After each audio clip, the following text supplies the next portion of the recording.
Marcus, I'm the compiler of a collection of therapy quotes entitled 1001 Windmills of the Mind, a collection of advanced self-help quotes taken from what's often called the psychodynamic or the psychoanalytic perspective, which long ago, as I understand, is referred to by some, perhaps many, as philosophical medicine and narrative medicine.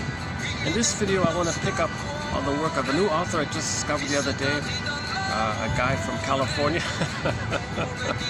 a guy named Bruce Ecker. Spent his life looking for short-term therapy models and put together his own little package, and it's pretty good. I quite like it. Oh, hold a sec here. Very colorful.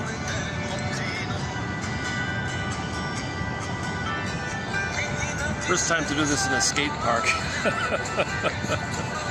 Man, oh man, things are getting really busy. So I'll be doing a few moves throughout this afternoon here, but I want to get the quote. So yeah, so back to Mr. Ecker here. I can relate to him a little bit. He seems to really be enthusiastic about searching for a cure, you know. So I'm just beginning in on it. So, and I'm not too familiar with all these kind of short-term kind of self-help exercises. I focus mainly on the analytic perspective, you know, object relations theory, repetition compulsion, symbolic acting out, you know, the work of Masterson, Grotstein, Ogden, things like that. So, so this his approach is kind of like in the middle between self-help and analytic. It's a good kind of bridge like that, I thought. And in a nutshell, as I understand it, what the purpose, what the assumption is that he's highlighting, that others have noticed as well, is that can we present to our brain, to ourselves, can we consciously present to all of us, I mean present to ourselves, present to our unconscious, can we present the two sides of one side being against the symptom, the dysfunction, the neurosis, whatever we're doing that we don't like, our chief complaint, our presenting problem. So whatever our complaint, anxiety, you know, fear of success, self-defeating behavior, you know, smoking, drinking, gambling, promiscuity, whatever the person doesn't like, whatever he consciously knows he doesn't want. He's quote-unquote anti the symptom. He's against the symptom, right? Okay, that's the one side, on the one hand, on the one side like that. So can you articulate and make it clearly over that you realize this is not right or healthy, that there's something wrong, but you're still doing it, and you don't know why. So just present it consciously, like articulate clearly as best you can. This thing that I'm doing, it's not good for me, but I'm doing it. I seem to be doing it, but I don't want to do it. And here's some examples of the problems it's given me. I really don't like it, but I'm still doing it. But so I don't want this, in other words. On the one side, I don't want this symptom. No way, no thanks. But you're doing it anyways. Okay, so now on the other side, okay, you got to look at your double self, your hidden self, your secret self, your shadow self. Okay? The one who walks with you, who's not like you, who is you. Someone's living your life, you know nothing about him.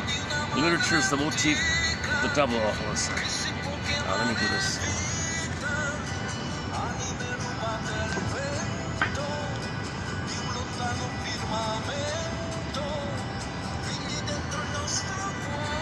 When it gets busy behind me, I'm going to have to move here because there's a little road there.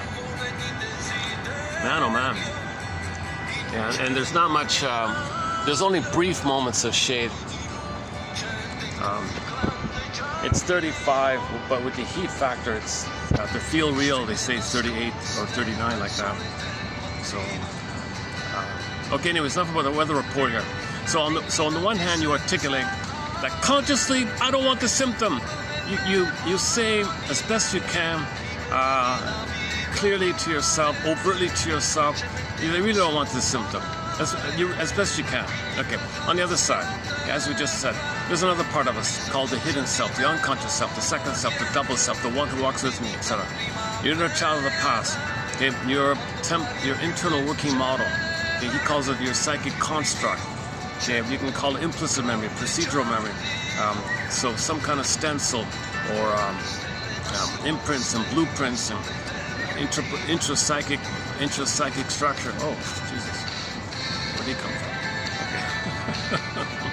That's why I don't like doing this in the park, you get these sudden kind of things popping up like that. Jesus.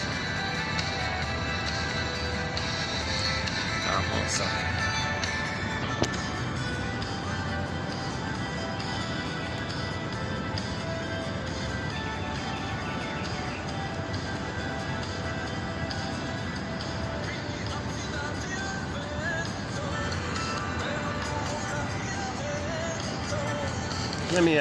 Let me make a little adjustment here. Move it up here. Okay, yeah, let me how'd that happen?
Oh, he did it for love. Is that what it was? Play our song. I did it for love. Your Honor, I did it for love. By the classic rock band Harlequin.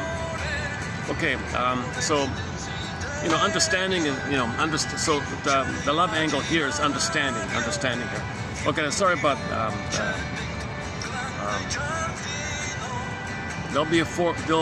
there will be a few more of these jarring little interruptions. Today's exceptionally busy for some reason. Yesterday I did it in the restaurant. It was all dark, so I did, and the audio didn't match the visual, so that's kind of a miss there. But we posted a lot of great videos. There are a few, you know, mishaps here and there, but overall there's a lot of excellent material. The quotes are really strong in this collection here. Anyway, let's go back to the two sides here. Okay, so you want to look at that the unconscious us wants the symptom.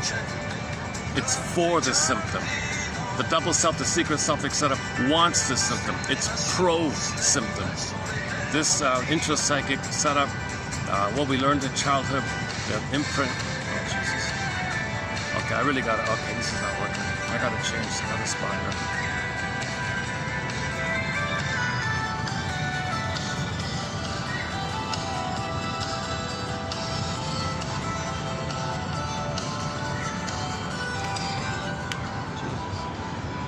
What if I, oh, hang on. Oh, the sun's gonna stop, right?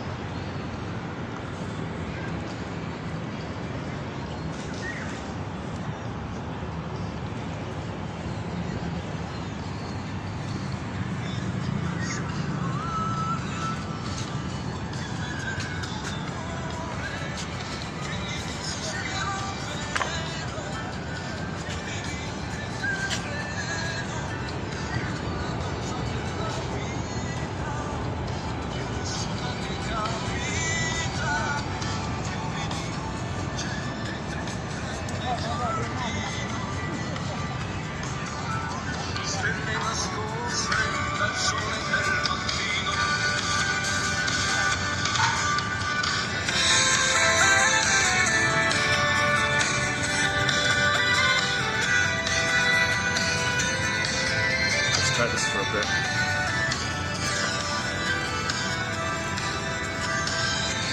Man, oh man, I'm on the lookout for new venues. During the off season was great. I had a lot of options during the off season. It's still the peak season here, the tourists and all that. Should I just start this video over? My goodness, I'm tempted to. But let's keep going. All right, so the theory is when we're children, we wired in and we coped. Otherwise, it would have been worse. So we wanted to protect ourselves from what happened. We needed connection, so we sacrificed ourselves and accepted the belief that mother's good. And we accept that, so we're on the same page, we get along with the mother. So mother says, mother doesn't meet your needs, baby thinks she's unwanted, unlovable, rejected. Okay, I agree with you, that's the connection. If he didn't have the connection, it'd be worse. So he accepts this sad opinion of himself to have the connection, otherwise it'd be worse. So now it's going to be worse. So in order for not to be worse, he chooses the quote-unquote lesser worse, which is he'll direct his anger as a cry for love to himself. So he'll be critical to himself, blame himself, think he's wrong, think he's guilty, unlovable, and that's the compromise he makes to have a connection to the mother, a link to the mother. Because if he didn't have this kind of link to the mother, it'd be worse. He'd perish, he'd think. So he sacrifices his feeling self, his emotional development, psychological development, otherwise it'd be worse kind of thing. So he's for the symptom. The symptom links him to the mother. The symptom connects him to the mother and the need for attachment, the need to have the hope the mother one day will love him, so he goes through the developmental process of having his being, his body, so he can live and love and be where he's supposed to be. He needs that kind of hope. So dysfunction is the hope. The symptom, from the unconscious point of view, the symptom or the neurotic behavior, the neurotic acting out or dysfunctional living, whatever form it takes, it's the hope. It's they want it because that's the tie to the mother, the hope to the mother, and then maybe one day, it proves your loyalty. You agree with the opinion you laid down based on interaction, so you're on the same page, so you're connected. And if you're angry, well, that's your tie. If you're so you don't want to leave that, so you stay angry, and you might want to be self-defeating to show the world your tie, your angry tie. But when you're angry at yourself, you're self-defeating, so you're not going to be happy and successful, because that means giving your parent credit that what they did was okay, but it wasn't okay. And you're not there to let that go yet, because you want an apology or something like that. You want some correction on your parents' said. So there's a lot of little variations in that kind of area. It's nice back here.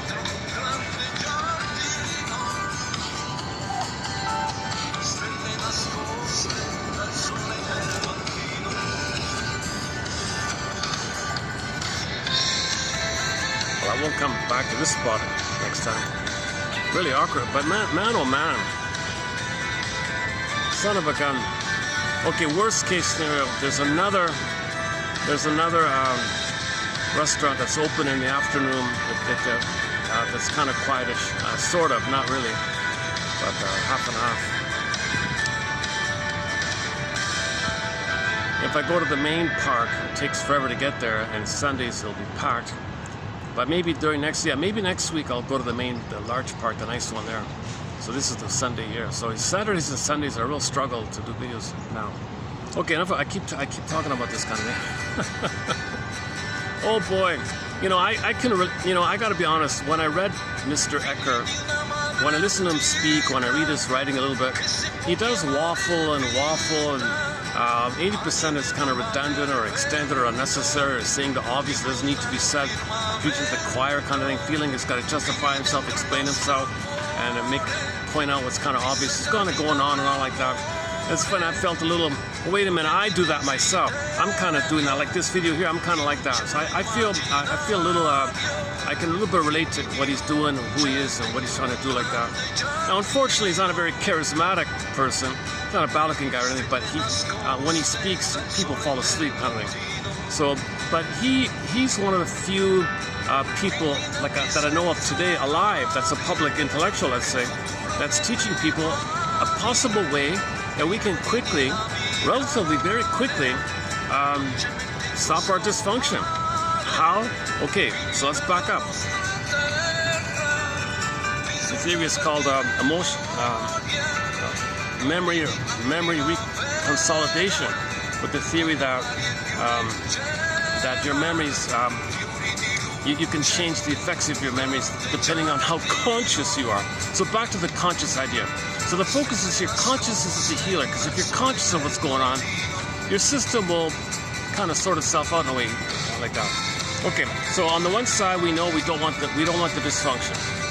Okay, but our unconscious self is heavily pro or for the dysfunction. Whatever it is, take your pick. So he talks to people have social anxiety, and people have fear of success kind of thing. Yesterday was the obesity woman, and the guy who was failing in life to express his anger at the father. That's tied to the father. He had no father. He feel like it'd be worse for him. So he's willing to be a failure to show up the father, have a connection to the father. A lot of dysfunction is you're tied, so you don't feel lonely. A lot of dysfunction means you feel connected. In other words, that's a core part of it.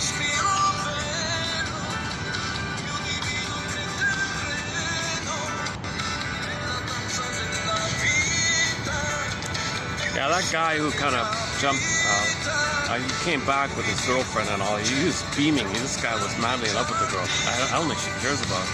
She's like avoiding him or something. So he's kind of like, I don't know, losing focus on her. Glimmers. Yeah. Oh yeah. So one. Okay.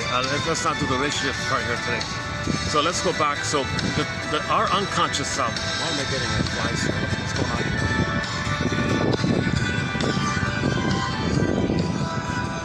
Am I too close to something here? What's gonna go? That's about it, eh?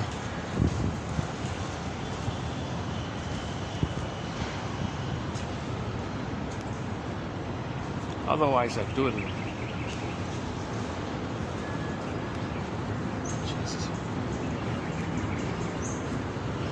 I'm waiting for there to be shade at the little pyramid thing.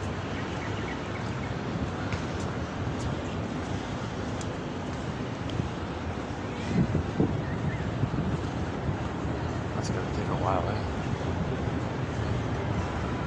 Whew.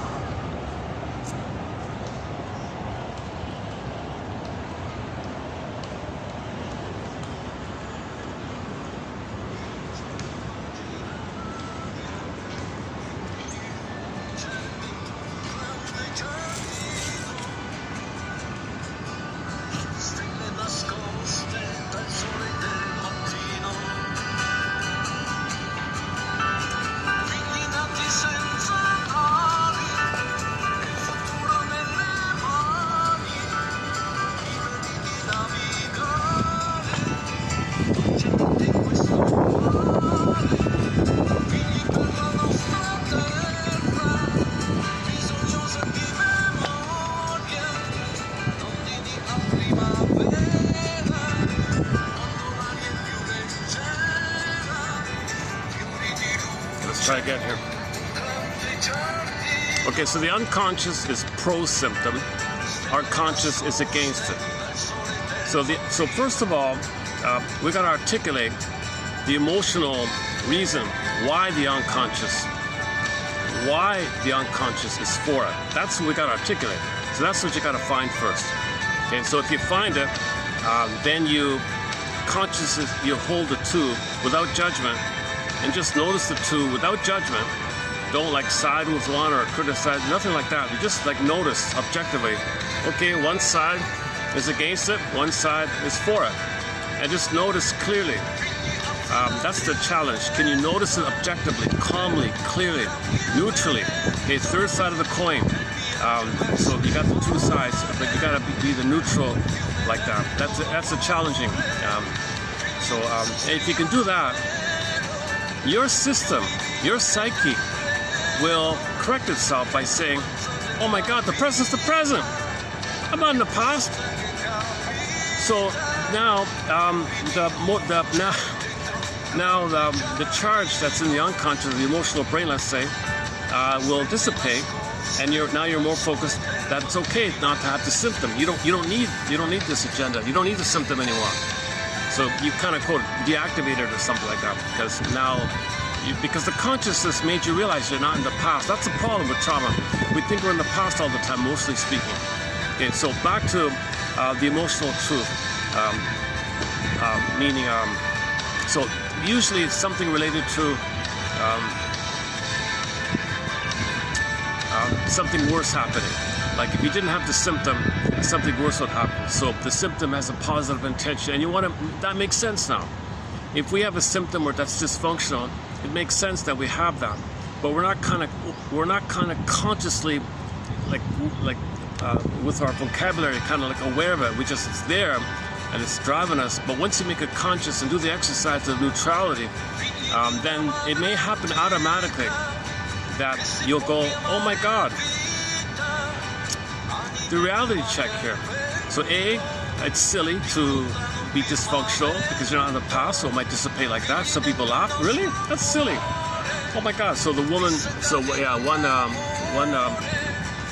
one fellow was obsessed with a girl, and he thought they had to be fused, but he knew it was unhealthy. So when he saw the positive intent, when he saw the two sides, he knew it wasn't healthy to be too fused, where he's her and she's him, they lose themselves in this kind of shared madness.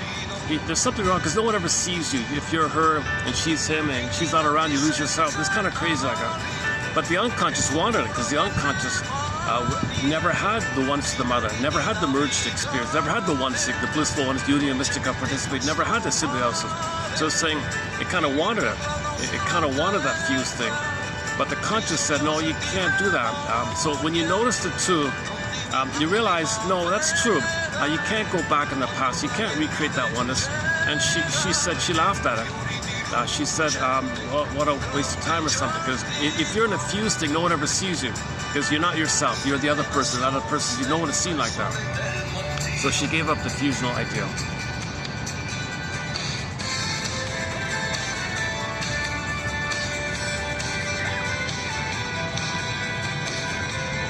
And the obesity one was, well, it separates me from the mother. So the obese woman said the unconscious wanted the symptom because mother was impinging and engulfing, demanding no boundaries like that. She was smothering and controlling.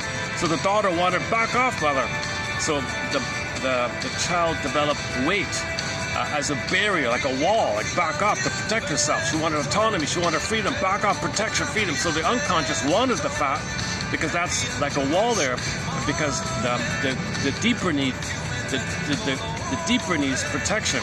If the fat wasn't there, or the extra weight, whatever, is not there, the worst thing would be, well, mother will engulf her, smother her, have no identity, no autonomy, no freedom, no existence. The mother was too engulfing and impinging like that. So she'd rather have the fat. From the unconscious point of view, the fat's preferable because the unconscious thinks that it's for the symptom because the alternative is worse. Now the conscious, the woman said, consciously, I don't want all this. I don't want to look like this. I want to lose weight here. But the unconscious, oh no, I want the obesity. I want it. But she wasn't aware of it. So the emotional truth of the obesity for her was protection and autonomy from the mother. So when you put it, when you articulate both to the conscious side, okay, so and you just be neutral with it.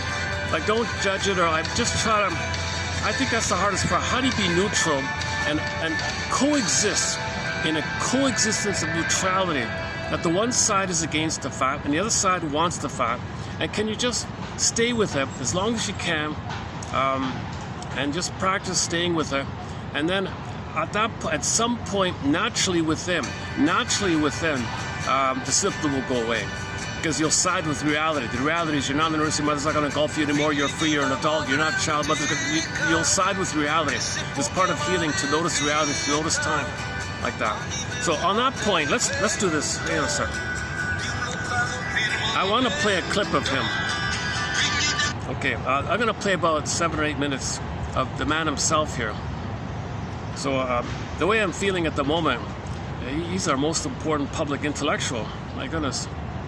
Okay, Bruce Ector, this is in an interview with one of his students or something. So this is, hopefully I'll get through here. Does it show up? Let's see.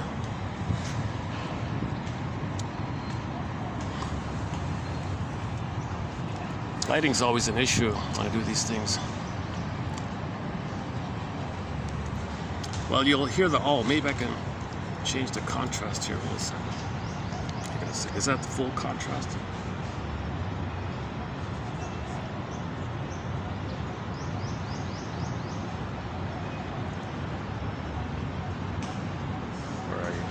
settings. Where are you? Display brightness. Okay, I'm at my, okay, now we got the maximum, right? Okay, I'll try it again when I move. Let's see if we can get one run through with it. Maximum volume. Okay, see if you can, at least with the audio, listen to Bruce Ecker here. Okay, his jargon for this, everybody's got to create their own jargon. He's no exception. He wants to create his own jargon, make up some new jargon. So I have invented something. I created a model here. So he calls it coherence therapy. Oh brother, coherence. For Pete's sake.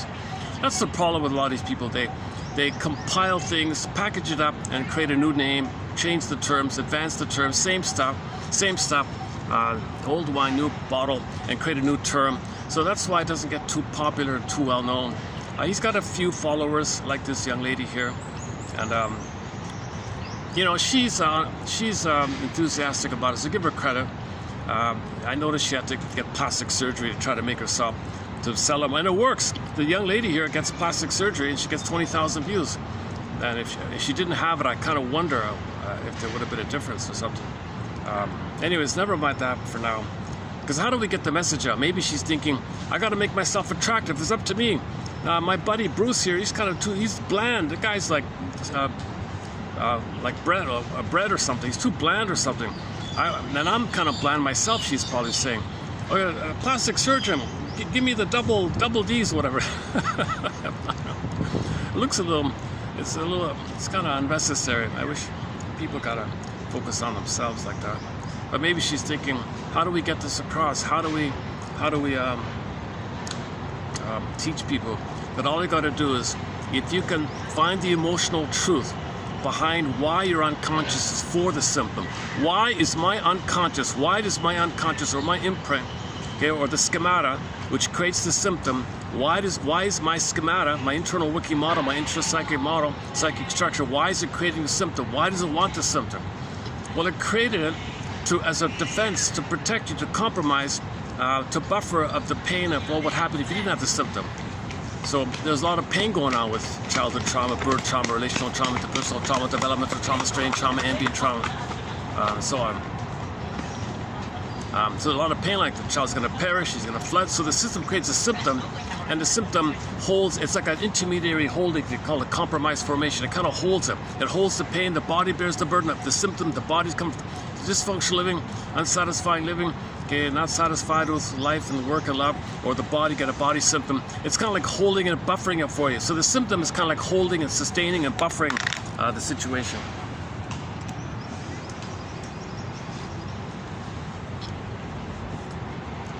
I'm waiting for the shade.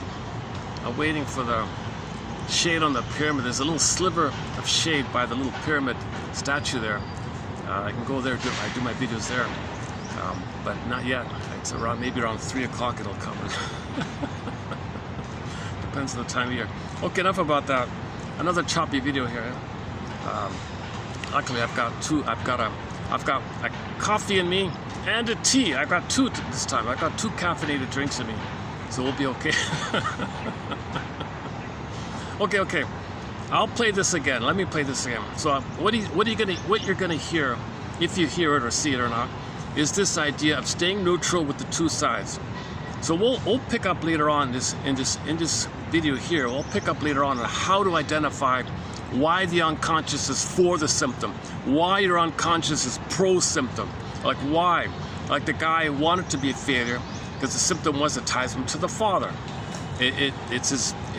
The anger with the father ties him to the father, otherwise he'd have no parent, he'd think he'd perish. So he's for it like that. He wants to protect his feelings, he wants to protect the attachment.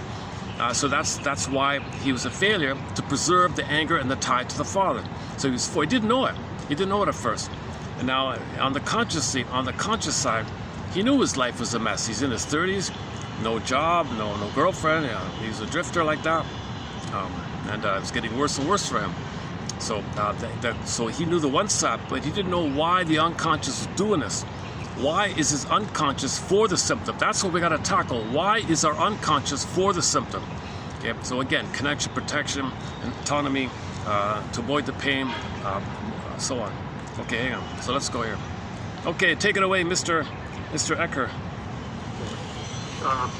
That you're just putting the client in front of both with zero indication of preference or which is the true version. We learn by seeing that this process exists in the client, in the brain. We learn to trust it. We learn to trust that the client's brain and mind will update reality through the juxtaposition. Update reality.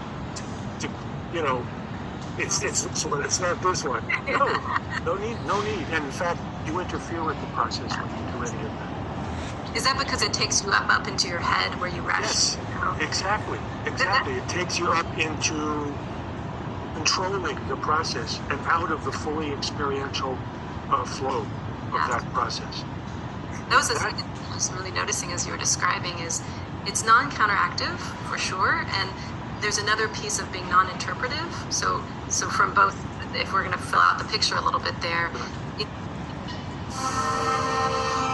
Oh, the ad, unbelievable. Even this little clip, every 2 minutes there's an ad on, every 5 minutes, every 2 minutes there's an ad on this thing. Jesus. It's different to access these knowings. It would have been easy, for instance, for a therapist to have such a history in mind and say, oh gosh, you go to shame, client, let me explain to you, because your father shamed you, so you probably expect others will as well. It wouldn't be hard for a therapist to map that out ahead, of where That's right. That's another big temptation, and so many therapists are trained to do that. Yeah, to make an interpretation. Really? That's perfectly valid therapy in many approaches. The coherence, the symptom coherence principle guides the fully experiential eliciting of that underlying stuff with zero interpretation. And that's another rule we follow is to refrain from any interpreting or conceptual explaining in order to get there. So, sometimes I'll stop myself and have to kind of like get quiet and look for how do I make this show up, not explain it. Yeah. I think if I mention how I did it with that fellow, it'll help illuminate this important point. When he in the first session, when he described the pattern, which he started off. The starting point was he came in to say, I want to get free of something that's been with me my whole life. He was in his mid-40s. When I'm around people, I lock up. I get tight and locked up.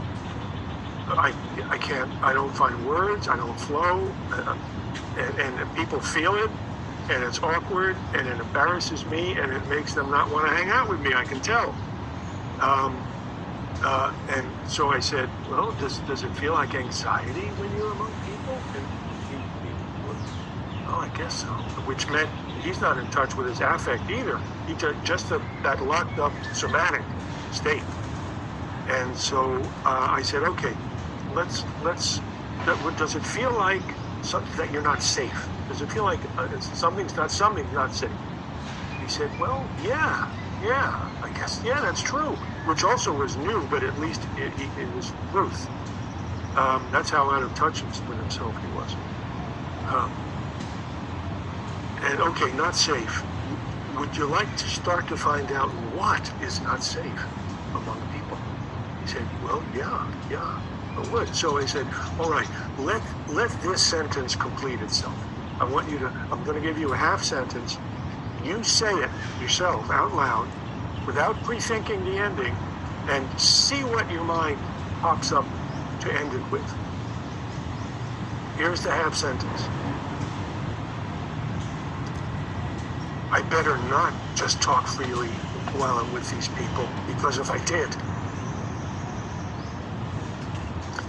these underlying core beliefs or expectations or schemas are far outside of awareness, but if you give them a half sentence that matches closely enough what they care about, they can't resist finishing the sentence. And so he said the half sentence, and he hit the blank, and he said, what's coming isn't words. I'm getting an image of my father just exploding with rage. Well, that really was the best finishing of the sentence. That's the truth of it. And we just stayed with that and unpacked and clarified that. And by the end of the first session, we got to that schema that we got the words. He was feeling it right away. As soon as that image of Dad came, he was in it.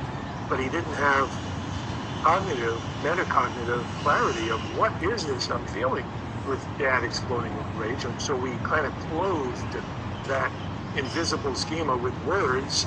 And by the end of the first session, we got to the wording I shared earlier. If I make any mistake, people will react like Dad, and I'm worthless, and everybody knows it, and I deserve the shaming that will come. Got to it that way. So you see, there was no interpreting at all.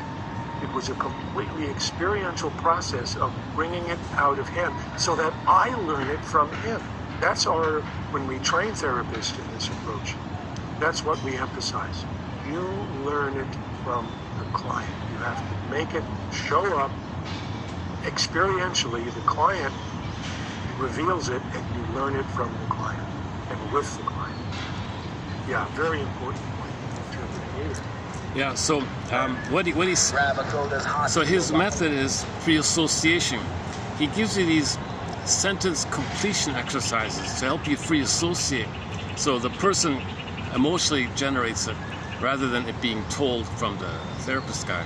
So he just gives you half the sentence and you fill in the blank. Okay, underscore, underscore, underscore. If I know that I'm okay, underscore, underscore, underscore.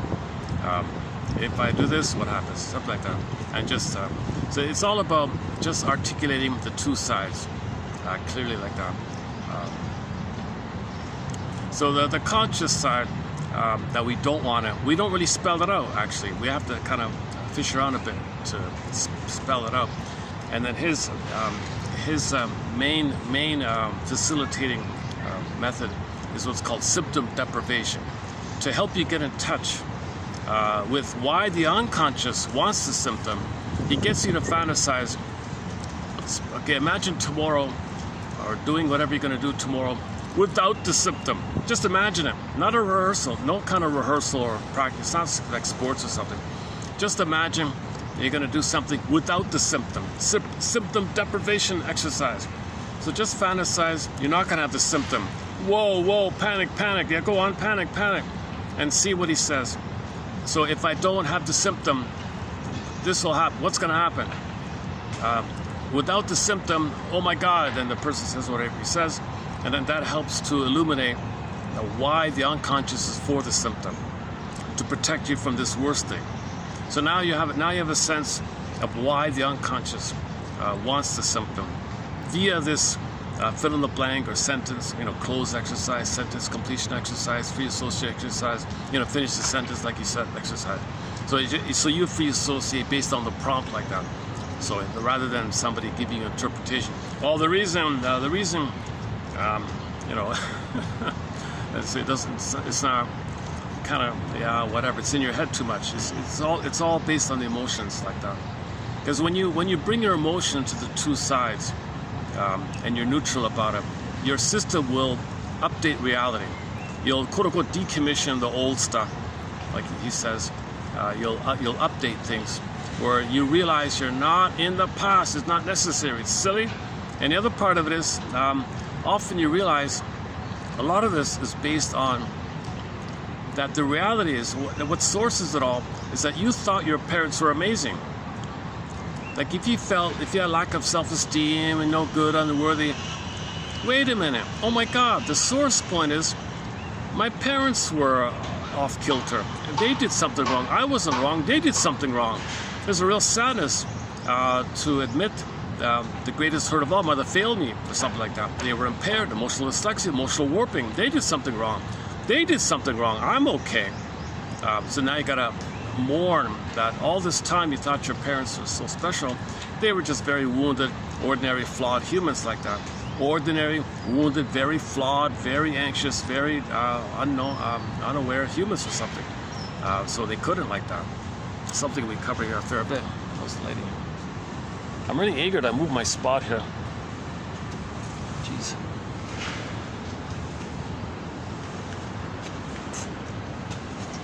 Okay, give me 5 minutes. Okay, I'll deal with the sun. What's gonna come back? Let's see. There's the sun, eh? It's gonna come out in 2 minutes anyways, right? Son of a gun. Let's see.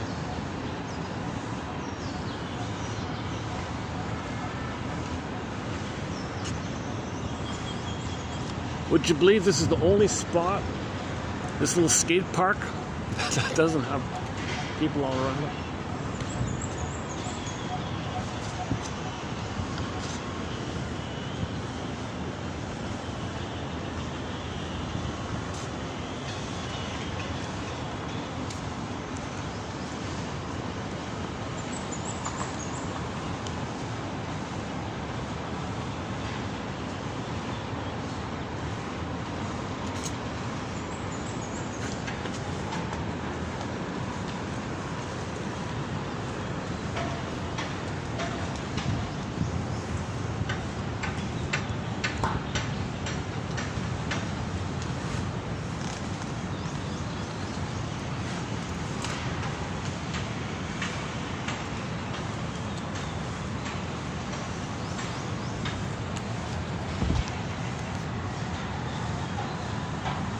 How about if I just play the audio only of that? One sec.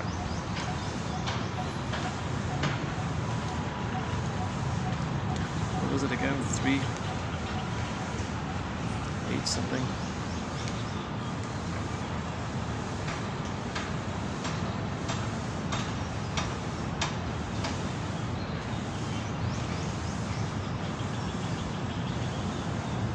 Client in the brain. We learn to trust it. We learn to trust that the client's brain and mind will update reality. Update reality. That's what I like. This thing about your brain, your system will update reality, get you into the present.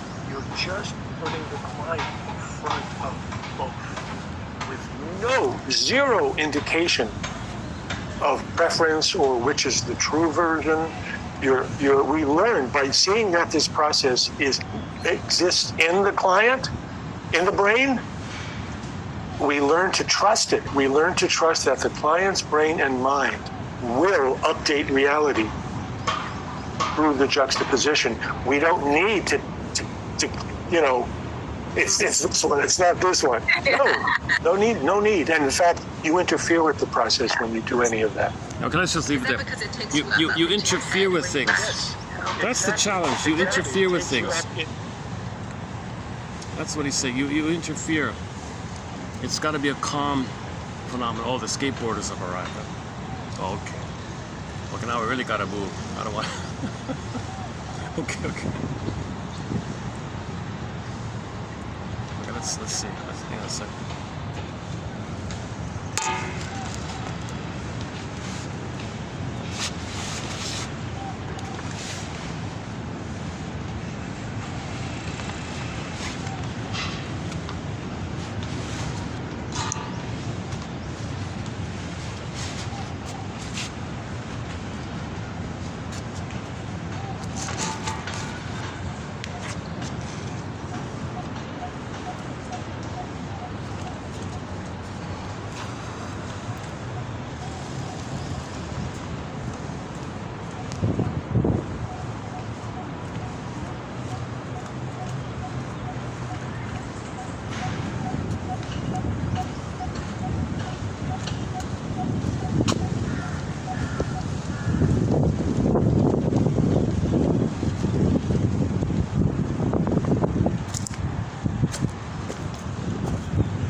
Oh, good. I got a sliver. Oh, good.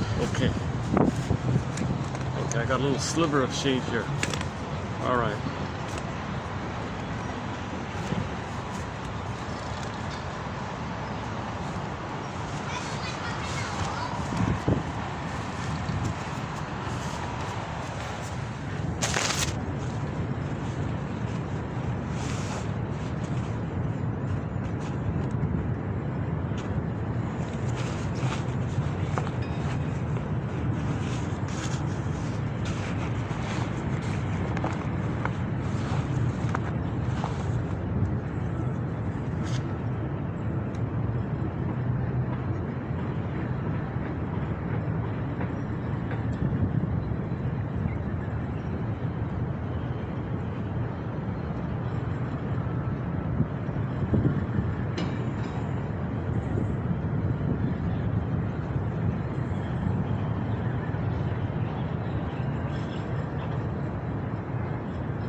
Thank you, Beatrice dear, for filling in.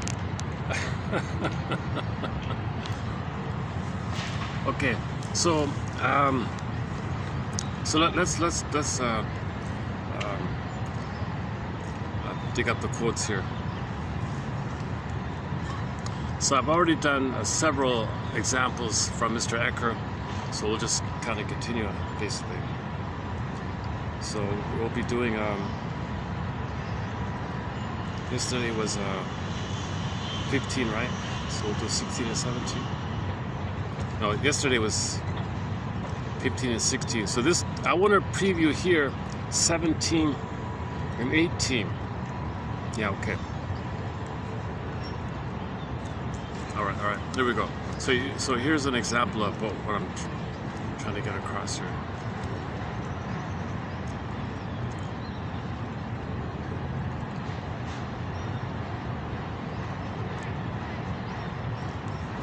Oh, sorry, 18 and 19. Yesterday was 16 and 17. Sorry, I want to preview 18 and 19 in this batch here. All right.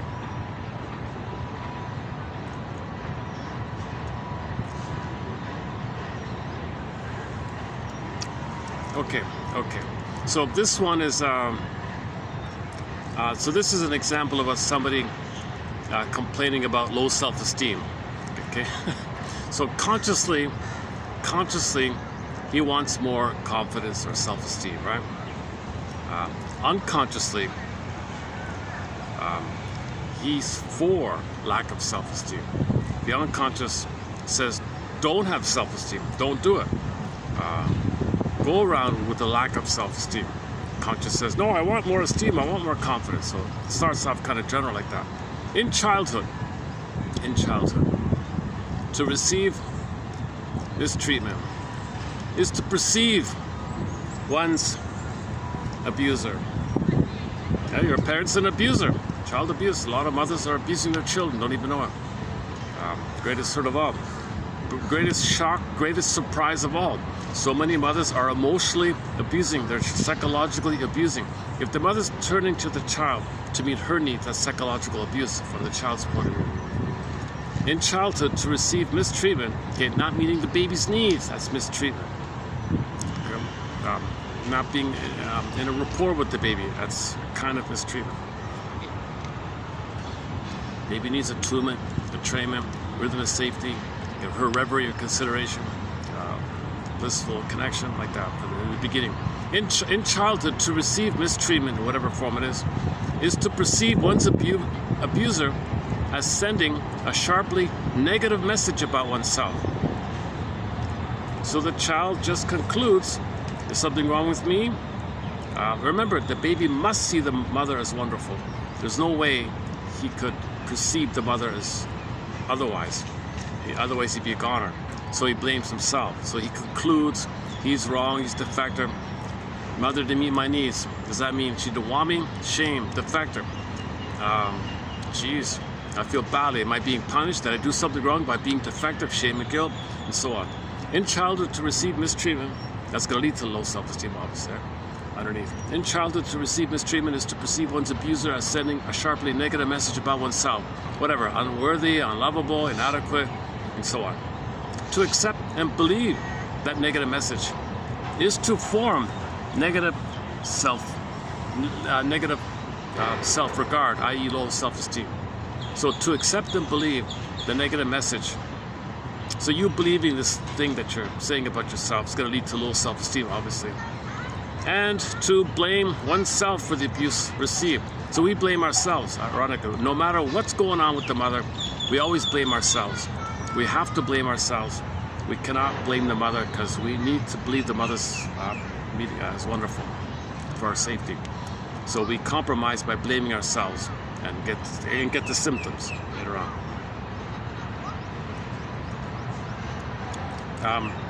Okay, again, in childhood to receive mistreatment, is to perceive one's abuser as sending a sharply negative message about oneself. Okay, unworthy, unlovable, etc. To accept and believe that negative message is to form negative self-regard. i.e. low self-esteem, and to blame oneself for the abuse received rather than see the abuser as the one who did wrong and failed to be loving. No baby's ever going to say, mother, you're failing me, you're doing it wrong. No baby, no way, right? This self-blaming agreement is called the moral defense by Fairbairn. This self-blaming agreement, okay, for more on this point, look up Fairbairn's moral defense about this. We'll spell it out there. Okay, this self-blaming agreement with the received negative message about oneself is done for a fully coherent, unconscious purpose. This self-blaming agreement with the received negative message about oneself is done for a fully coherent or logical, unconscious purpose, i.e., agreeing avoids even worse emotional ordeals that would be experienced as a result of not agreeing and not going into negative self-regard. Negative self-regard very effectively avoids all experience of these worse ordeals. Passage of time doesn't alter this configuration. So time alone doesn't heal this, right? In this context. Even decades later, the avoided ordeals arise in experience. Oops. Listen, I'm getting I've never had this many. What's going on here?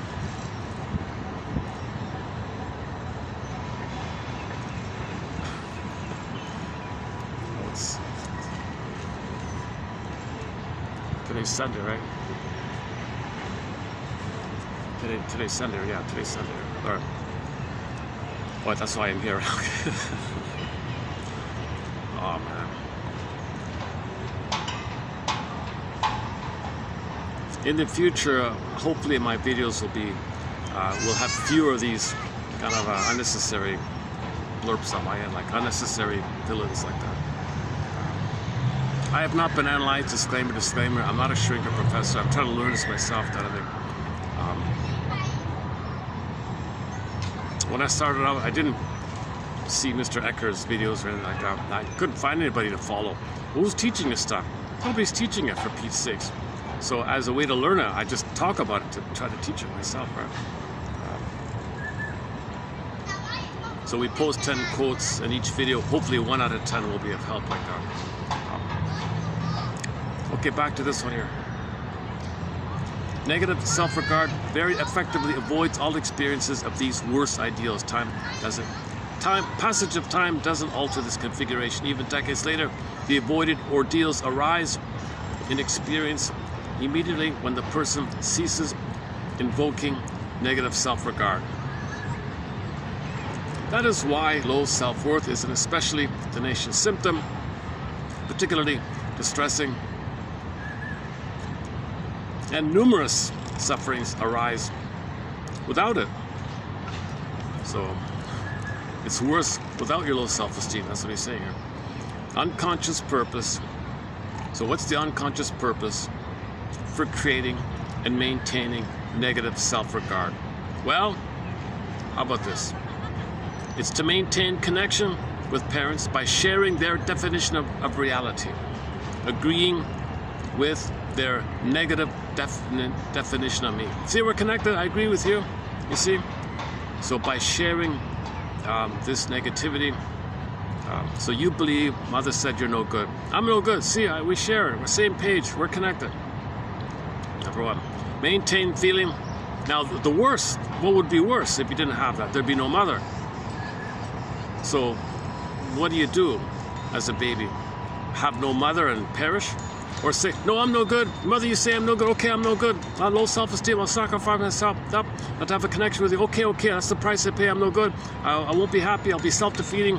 I'll always live my life in a self-defeating, low self-esteem way. Oh, I can mask it. Oh, sure, I can mask it with layers. I can do pseudo-aggression, or I can be addictive things, or be a macho man, or do some aggressive things. That's a cloak. That's not authentic esteem. That's aggression. I can cloak it. But underneath, mother, I'll maintain the low self-esteem. So that's what you're talking about. We're not talking about the layer of the cakes developed layered over. Society might tell you you can't show low self-esteem. You got to mask it, kind of. So we got to layer the mask under all the mask. We're talking about the thorn point, this deep, what do they call it? Okay, hang on. Unconscious purpose for creating and maintaining negative self-regard. Okay, maintain connection with parents by sharing their definition of reality, i.e. agreeing with their negative definition of me. Okay, next one. Maintain feeling of having power to stop the abuse. Oh, I'm stopping the abuse. If I have low self-esteem, I'm kind of stopping the abuse in a way. Because if it's my fault, I could stop it by becoming good enough to deserve to be loved instead.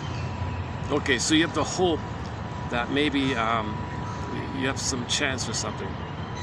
Or maintain feeling of having power. Oh, you have the power to stop it. Okay, if I maintain low self-esteem, I think that maybe I have a chance or some kind of power to stop it if I'm good enough. If I'm perfect enough, I'm good enough. So these are impossible expectations. No person can be the mother that the mother wanted. Impossible. The next one here. Preserve safety by disentitling self. Preserve safety by disentitling self from protest or anger that would trigger greater abuse or abandonment.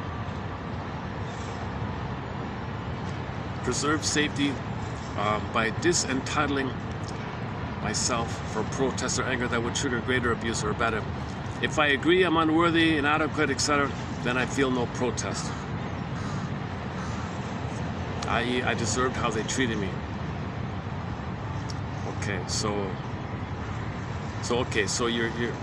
you feel low self-esteem as a form of some kind of safety. All right, I guess.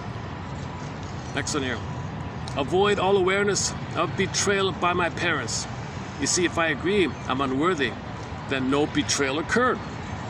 I deserved how they treated me, so no betrayal occurred. If I agree I'm no good, then that means they didn't betray me.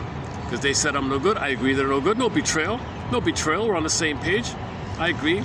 So that means you avoid the worst thing. It'd be worse to really feel the betrayal.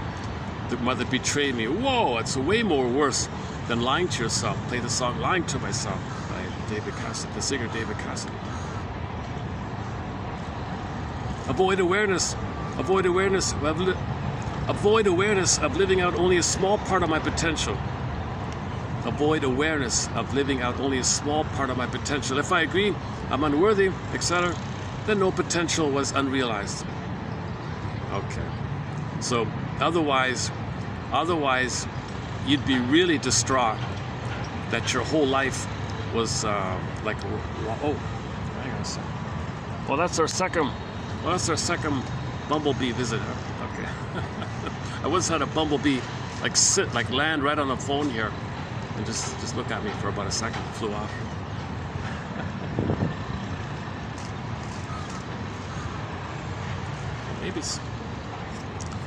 Maybe it's the tea in my maybe it's the tea in my bag.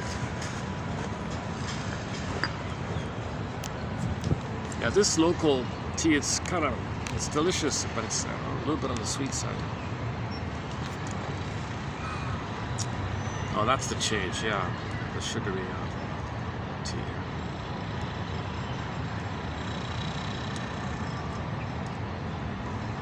Okay, where are we here?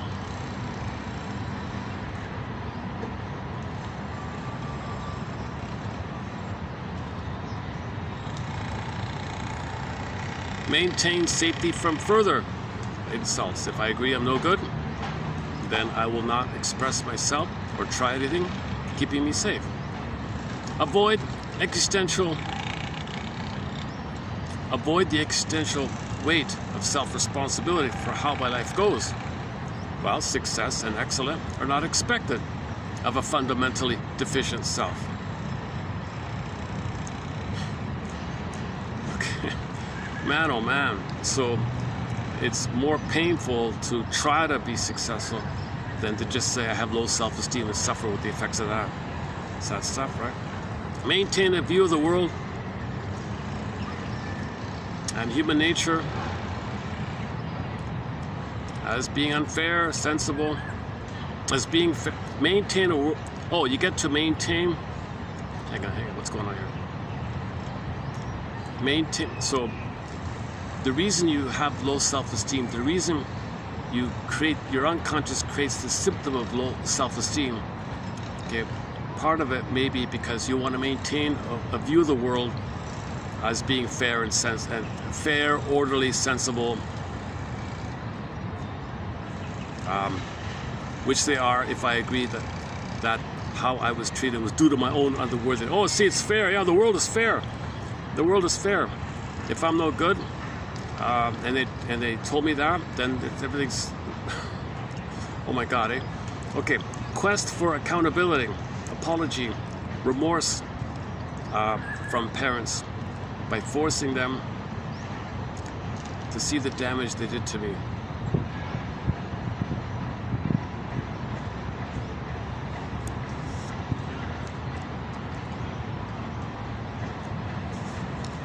Hang on. Quest for accountability, apology, remorse from parents by forcing them to see the damage they did to me. Quest to collect owed caring attention and nurturance that others should supply in response to seeing my woundedness and poor functioning. Quest for owed childhood. If I believe I'm not capable of much, I'm free of demand and pressures, and get to have a carefree childhood I was robbed of.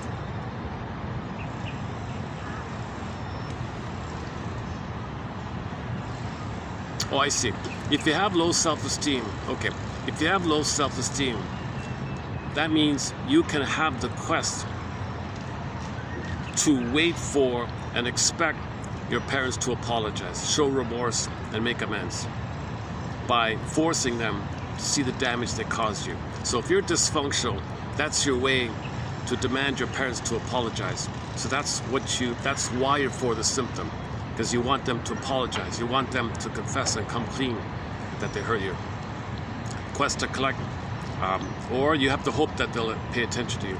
Quest to collect owed caring attention, nurturance that others should supply in response to seeing my woundedness and poor functioning. Quest for owed childhood. Yeah, I didn't get a loving childhood. So if I'm dysfunctional, well, I'm having this communication that I'm supposed to have a proper childhood or something. If I believe I'm not capable of much,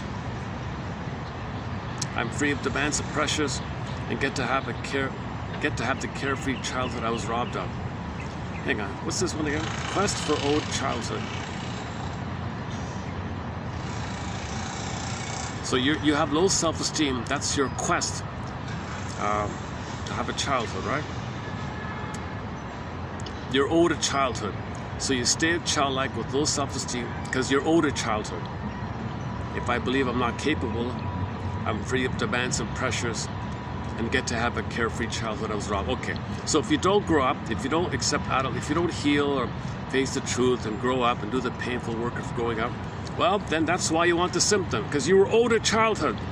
Come on, parents, you never gave me a childhood. I'm going to be in pain and suffering, low self-esteem, because I have a right to have a happy childhood. You never gave it to me.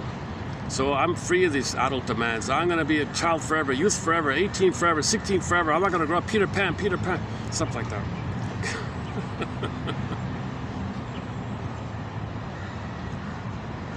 Oh, good, got some shade here. Oh, a little while.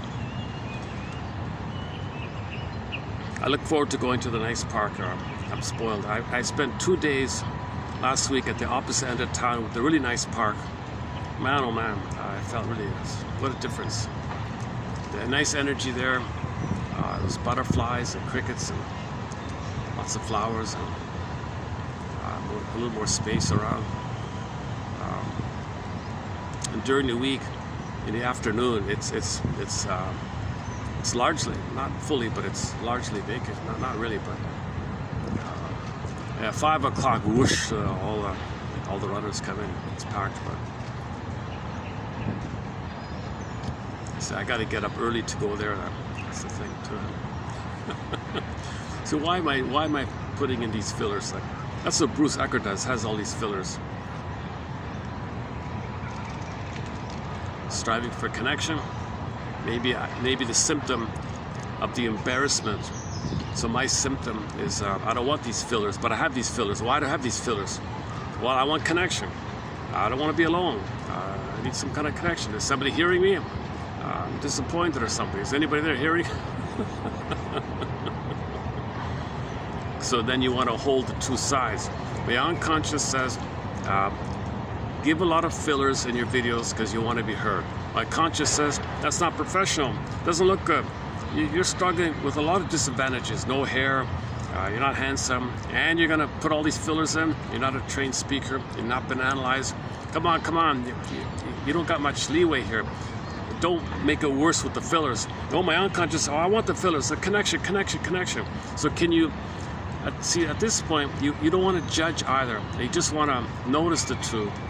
And that's the thing. If you can just stay with the noticing, the theory is you'll you'll update the situation where you don't need to worry about searching for the need to be heard or something, where you can focus on what you want, do a half-decent presentation or improve your presentation or have fewer fillers and ums and ahs in your presentation, which is what I would like to have. I'd like this presentation to be kind of smooth and professional and easy, you know, fun and easygoing at the same time. I want to get it to like a place that's I want this channel to flourish, you know, but with all these ums and ahs and stutters like that, I can see why this is popular. This channel doesn't have a billion, doesn't have millions of views, you know.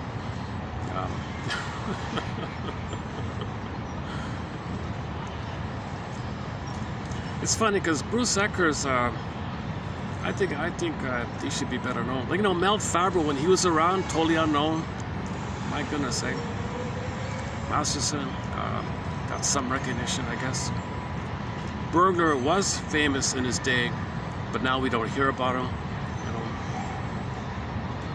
Okay, so let's support Mr. Ecker here. I think what he's doing is not bad. I think he's plucking out the best of the self-help exercises, puts it together, and calls it coherence therapy or something. He has two books. His first book was called Brief and Depth Therapy. Brief Depth Therapy, something like that. That's his first book. Then he didn't like it, changed the name, called Coherence Therapy. I'd prefer the first one, actually. He's too bogged down with research on neuroscience and what's going on in the brain. This, you know, your memories can move around a little bit. It's not fixed like we thought it was. If you air it up to consciousness and you realize the reality that you're in the present, not in the past, then you don't need the agenda and the symptom of the past, because naturally you'll update it. You'll update your life with the recognition of the reality, which is facilitated by the so-called two sides. So you got to identify the two sides. He calls it mix and match, either or, not either or. He calls it the mix and match exercise, or juxtaposition exercise, or something. He creates all these other new terms. So he's not very good on the terms, this guy. Nobody is really. It's hard to find good terms for these things. Okay, where are we here? Maintain a view of the world. Okay, we did that one, right? Quest for accountability. Quest to collect owed caring and attention and nurturance that others should supply in response to seeing my woundedness and poor functioning. Quest for owed childhood. If I believe I'm not capable of much, I'm free of the demands of pressures and get to have a carefree childhood. Live young forever, teenager Peter Pan forever. I was robbed of it, so I'm going to maintain it because I'm owed it. Pseudo-penitence. I view myself as unworthy or bad in order to do the bad things I want to do and still feel I'm a good person. Whoa! That bad person wouldn't even feel bad about it. What? Pseudo-penitence. I view myself as unworthy in order to do and still feel I'm good. I don't get this. So this must be some kind of like entitlement, sense of entitlement. Pseudo punishment. Let's skip that one. Okay, disidentification. By feeling incapable, unconfident, and bad about myself, I make sure I'm not an arrogant, insensitive character like my father. Okay, so this low self-esteem was, okay, low self-esteem. So he had Mr. Ecker likes to give the clients like little index cards. He writes little summary statements and tells them to put it in their pocket and read it several times throughout the day. So one of them was, quote, by feeling incapable, unconfident, and bad about myself, I make sure I'm not an arrogant, insensitive character like my dad. Preserve familiar, lifelong identity, roles and patterns of relating to others in life. I get to preserve familiar.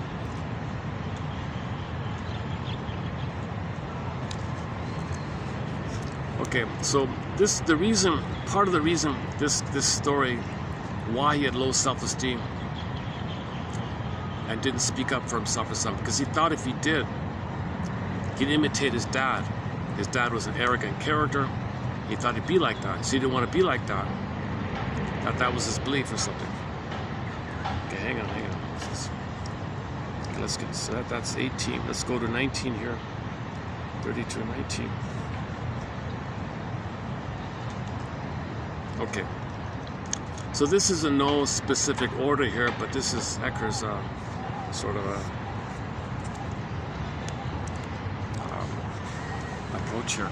Okay, first of all, so what do we do with this guy with low self-esteem? Well, first of all, tell the client, quote, in a few minutes, you will begin to see for yourself that whenever you or anyone go into negative thoughts and feelings about yourself, you're going to do it because staying okay about yourself would make something much worse crop up. That understanding is the key we will use again and again to create experiences that change this pattern. Okay. So step one, so Ecker says to the guy with low self-esteem, in a few minutes you will begin to see yourself, in a few minutes you will begin to see for yourself that whenever you or anyone go into negative thoughts and feelings about yourself, you're doing it because staying okay about yourself would make something much worse crop up. That understanding is the key we will use again and again to create experiences that change this pattern. Okay, next part. He says here, okay, next, so he calls them steps here. So step two, okay, step two. Have the client bring to mind a representative, concrete incident of experiencing his low self-esteem as though it's happening now, and describe in specifics the externals and internals of what's happening. Elicit self-judgments. Okay. So he's got to give an example of some specific incident where he felt no good or something, so whatever that is.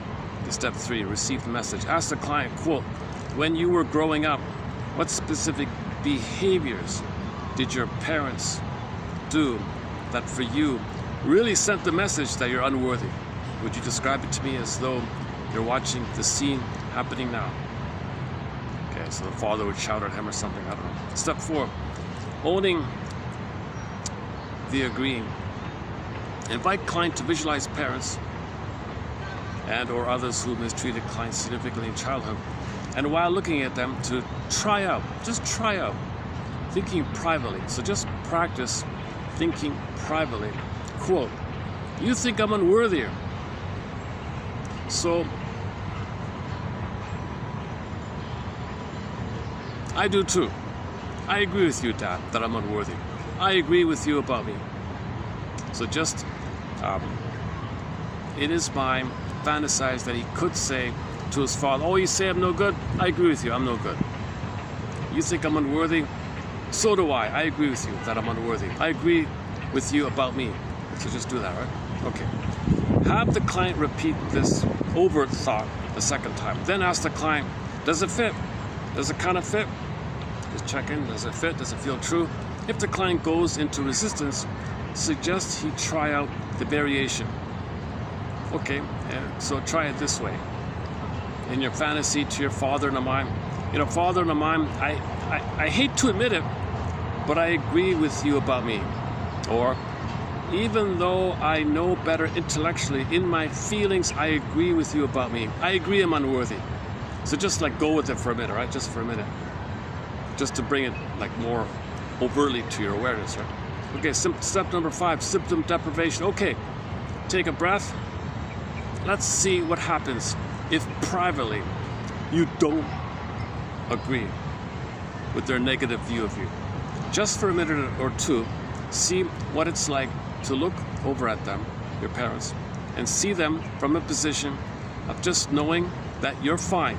Okay, symptom deprivation. So imagine you see your father in the house, whatever, but you imagine yourself without the symptom, that you're okay. Imagine being in the presence of your parents and you're okay. You don't got to slouch or be afraid or something. That you're basically adequate and worthy with the normal balance of strengths and weaknesses like we all have. Okay? That you're basically adequate and worthy with the normal balance of strengths and weaknesses like we all have. No evidence needed. You just know that you're an okay human being as you look at them. See what you experience if you look over at them, knowing you're okay, privately not agreeing with their negative view of you, knowing they're wrong about you. See if you can get a glimpse of that. So first you imagine that you agree with your parents. You say in your mind, yeah, I agree with you. You say I'm at such and such. Okay, fine, you're right. Then do the opposite. Imagine without the symptom. So just bring the two. Remember the left and right, the two. Balance of the opposites. It's not really balance. It's different from the balance of the opposite. It's not the Mr. Young thing of balancing the opposites, although it does superficially sound the same, but it's different. This is about letting your system update itself. Whereas the balancing, it's like a third out of the previous two, right? Like a new third. Okay, client experiences. The client experiences, it describes some form of loss or distress. For example, a visual or kinesthetic sense of greatly diminished connection or a stab of grief that comes with relating to parents from a position of positive self-worth. Okay, so if he's going to imagine being in the presence of his parents without the symptom, he might feel loss of connection, some anxiety, something's going to come up, right? This is the initial surfacing of an unconscious, dire existential dilemma that the client avoids by maintaining negative self-regard. So by maintaining low self-esteem, you avoid this anxiety. In the client's pro-symptom position, the unconscious purpose for self-devaluing is the avoidance of the loss or distress now surfacing. Complete symptom deprivation. Complete the symptom deprivation by mirroring client's experience back to him. For example, quote, okay, you just tried out letting yourself feel worthy. And then immediately what you experience is that letting yourself feel worthy brings this loss of connection and painful grief. Okay, step number 6. Prompt the client to again take a breath, then resume looking at parents while again having the usual thoughts and feelings of low self-esteem. Then ask the client if the specific loss or distress that arose in step 5 is still present. The client reports that it's not present. Oh, not present. Verbally recapitulate client's descriptions succinctly. For example, quote, what I'm hearing from you is that if you stay in feeling you're unworthy, then in your image that is up close and it's pretty big. And your sense of connection with him is fully there. Hang on here. What I'm hearing from you is that if you stay in feeling that you're unworthy, your sense of connection is there. Okay, so if you feel low self-esteem, you're connected with your parents. All right. But if you step out of feeling unworthy and know you're okay, then he's not really that close to you anymore, is he? He's receding, he's shrinking, and your sense of connection feels diminished. There's more distance. Is that right? Step 7. Overstatement for integration. Ask the client to say out loud his or her own overt statement of the emotional truth found in the previous steps, while visualizing parents at a moderate distance so they cannot hear. Okay, together, collaboratively craft the phrases to capture adequately the direness and passion in what is at stake for the client. For example, quote, "Dad, if I know I'm okay, then it feels like you don't know me at all. I never did. And I feel so disconnected from you.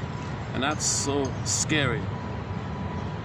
Or so sad, or whatever is accurate for the client, that it's worth feeling unworthy to stay connected with you. Then we're still in the same reality. We both see me in the same way. Unquote. In integrating this emotional truth, the client apprehends that for him to step out of low self-esteem is to step into a great dilemma of separation, individuation. So, he resorts to thoughts and feelings of unworthiness not because they are true, but to avoid a rupture of felt connection with his father that would make the client feel much more on his own in the world. Step 8. Between session tasks of integration. Write overt statement from step 7 on an index card for daily reading. Quote. So on the index card, you read this to yourself on the card, right? Whenever you notice yourself going into thoughts or feelings of being unworthy, whenever you notice yourself going to thoughts or feelings of being unworthy, these thoughts or feelings right then are your signal to remember what's on the card. How feeling unworthy keeps you feeling connected with that, because then you're still the son he knows. So it's a signal for you to ask yourself, quote, "What was happening for me just then that I needed a fresh sense of being the son Dad knows instead of the son he doesn't know?" Step 9. With ongoing integration, it becomes more and more clear and real to the client that he goes into thoughts and feelings of self-devaluing, not because they're true, but because they completely block any awareness of some extremely painful existential dilemmas. Okay, so this is like a rough read through the first time around. I'm gonna keep struggling with it until I can get it smooth myself. I want to get this. I want to be able to paraphrase this smoothly myself. So when I start with somebody's material from the beginning, I'm always it's a real common pattern for me. When I find a new book, I'm really struggling. I'm not clear, a lot of question marks, and it shows in the camera. But a little while later, it gets clear. So I'm confident I'll get this cleared out. So sentence completion.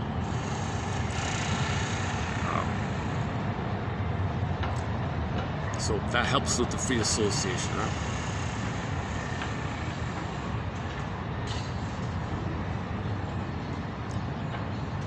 Okay. Imagine symptom deprivation. Imagine not having the symptom. That's going to bring it up. Then you can free associate. You want to get the emotional truth of why your unconscious wants the symptom. Why does your imprint, neural connections, implicit memory, old ancient relational memory, unconscious self, secret self, double self, everything about you that you don't know, what happened, all that stuff. Why in that template or something, that model, that construct, that schema, psychic schema, is creating the symptom, it's creating the symptom, it's constantly creating the symptom, right? The memory is creating the symptom because the symptom is created to block a worse situation. It's blocking, so it makes sense. Every symptom makes sense. Anybody who has a symptom, it makes sense because something worse would have happened without the symptom. So you want to validate that kind of thing. You want to have empathy and say it makes sense instead of shaming somebody or mocking somebody for it, judging. That's not going to work, right? None of that's going to work. It makes sense why somebody's neurotic or dysfunctional. Because if they didn't have the symptom, the baby thought he would perish, basically. Otherwise, he wouldn't create the symptom. The symptom is holding you somehow, right?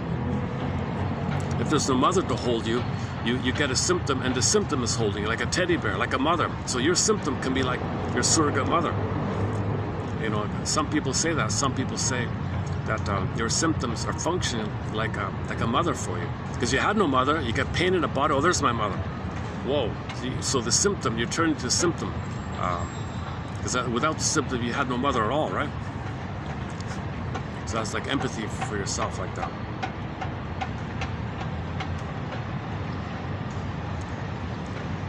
Sarno thinks it's to distract you from the greater pain. The symptoms are there to distract you from worse pains. So you're distracted. That's his take on it, Johnny Sarno.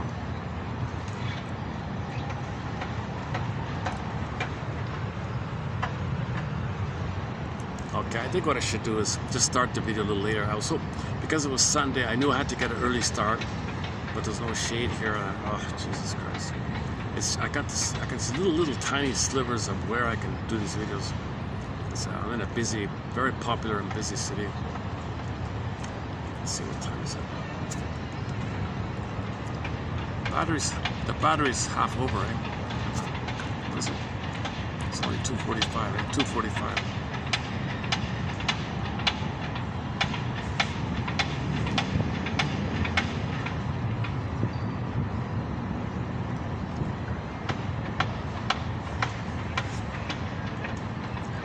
I have a follow-up part here. Hold a second. The therapist asked Richard to imagine being present at one of the daily work meetings, making a few brief usual comments and feeling confident in his knowledge while doing so.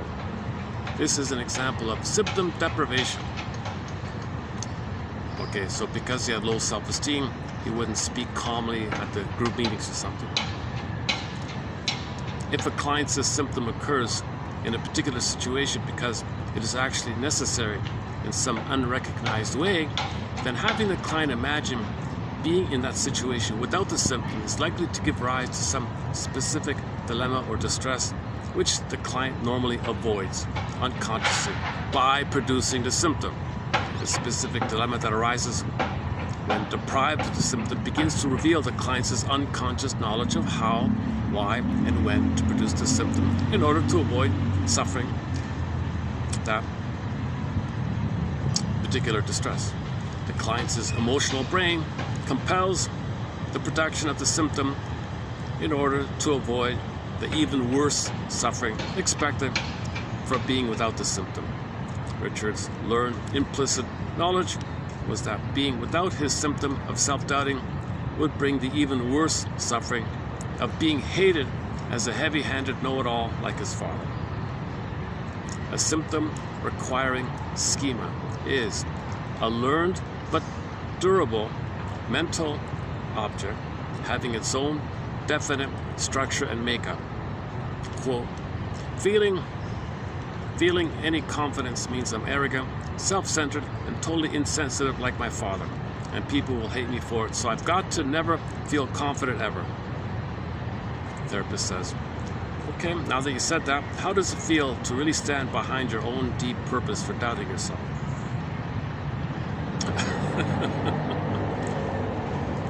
So say why you're unconscious has the symptom, and now that you said it, how does it feel that a part of you is supporting that? Oh, silly, doesn't make sense. Why am I doing it? Oh my God. And on the reality side, the other exercise is to maybe think of times when you weren't criticized, when it was okay to speak up? Can you survey your life when there were times when you did speak up and it was okay? You weren't arrogant, people didn't leave you. You can kind of balance it like that. Draw that. He focuses a lot on that idea as well. Okay, another character. Another character was always triggered when they didn't agree with him or something.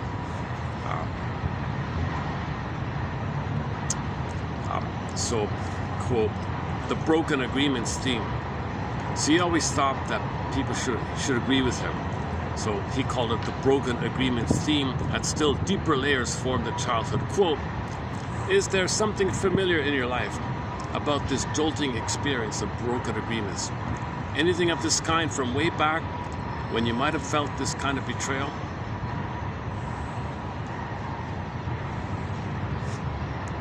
Okay, on that point, hang on, coming up in the pipeline, let's follow that up with, I just found it in the taxi on the way here. Hold on a second.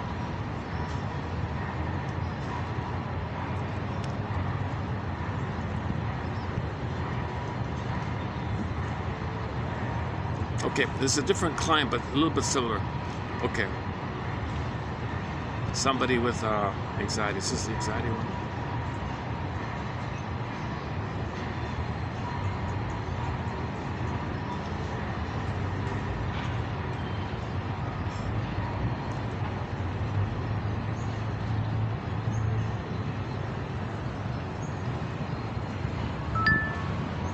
Oh.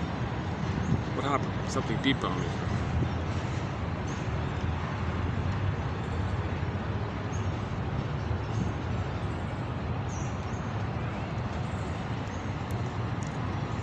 Okay. Anyways, this is a little bit different. All right, never mind.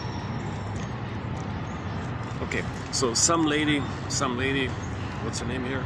Roxanne, what's her name? I forgot. Regina. Her name is Regina. Okay, some fictional lady named Regina was triggered because the girls at the office were gossiping about her, snickering about her, brushed her off, ignored her, made fun of her, a little teasing like that, and she was left alone, out of the loop or something, and she felt very upset by this. So later, when she relayed that to the therapist, in retelling the incident to the therapist, she became re-triggered. Oh, okay. This quote is about when you're triggered, what can you do? So here's a fairly simple kind of self-help exercise on what to do if you're triggered. Okay, this is like a little sidebar here. If you're triggered, what can you do? So she was triggered. So she recalled being mocked by her colleagues and ignored and not included. So she was triggered. Therapist said to her, okay, I'll guide you to try something that could help with this. And I'll explain it first. We've learned a lot in our previous sessions. We've learned a lot about what it really means when your anxiety ignites. It means somebody's behavior has at least looked like a possibly negative response toward you. And we know why that perception is so charged and scary for you. In all those hundreds of times when you saw a negative response starting in your mother, and then whammo, you felt it, right? Really painful and humiliating when your mother criticized you, ignored you, berated you, or whatever. Scary things that happen, a grueling ordeal that could go on all the time. Your emotional brain learned that the first moment of displeasure toward you means that now a horrible ordeal is coming. All of that emotional learning and suffering went into your emotional memory. And emotional memory just doesn't fade out over time. That's how the brain evolved. Someone seeming to become displeased with you in the present closely resembles that terrible moment of your mother becoming displeased with you, and that it re-triggers all of that emotional memory and to your emotional brain. This means that the ordeal is about to happen again right now. The emotional brain mixes up the past and the present. The emotional brain doesn't know time. That's what he means. The emotional brain doesn't know time. The emotional brain, trauma before age 3, doesn't know time. The emotional brain mixes up the past with the present. It uses the past to make sense of what's happening in the present and expecting the same ordeal to happen again. Now triggers an anxiety or panic attack. So here's what I want you to do right now. Okay, so here's the self-help guide. So here's our little momentary calm you down self-help exercise. Put one of your palms on your heart, like the middle, the energetic heart, in the middle of your chest. Put one of your palms on your heart chakra, heart energy area, the way you might do if you were comforting a child who's terrified. Okay, good. Next, softly but out loud, say this sentence to yourself about that thing at the office. Quote, "This situation is reminding me of what I suffered back then when mother would start to get displeased with me." Okay, so I guess she had a card or repeat after me, I don't know. So she would say, "This situation is reminding me of what I suffered back then when mother would start to get displeased with me." Okay, Regina did it. Therapist says, "Okay, good, let's continue." Quote, therapist says, "This raw fear I'm feeling is my living memory of what I felt and suffered back then." Okay, so can you say that? The woman says, "This raw fear I'm feeling is my living memory of what I felt and suffered back then." Therapist says, good. Get us another one here next. "It was so awful. It was so horrible for me, and this situation is reminding me of it." She says, "Oh, can you believe it? Oh, the beeping.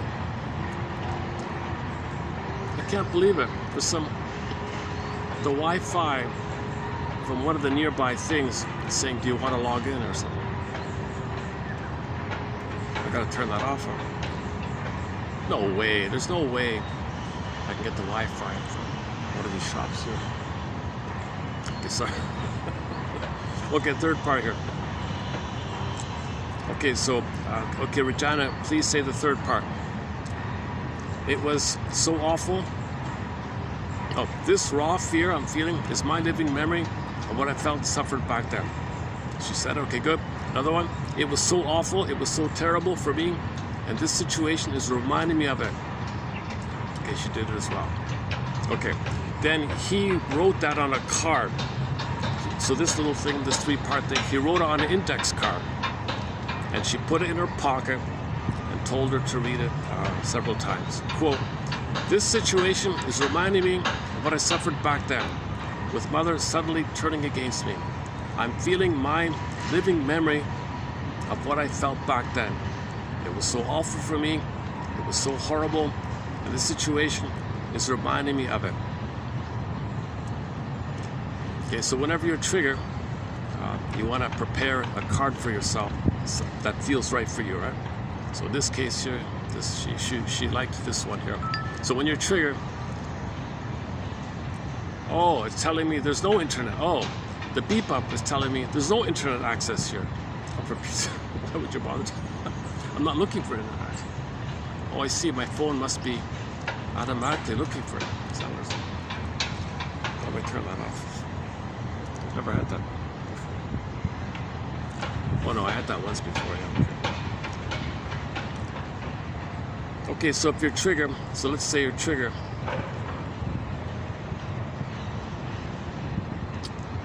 So let's say you're triggered by something. Put your hand here.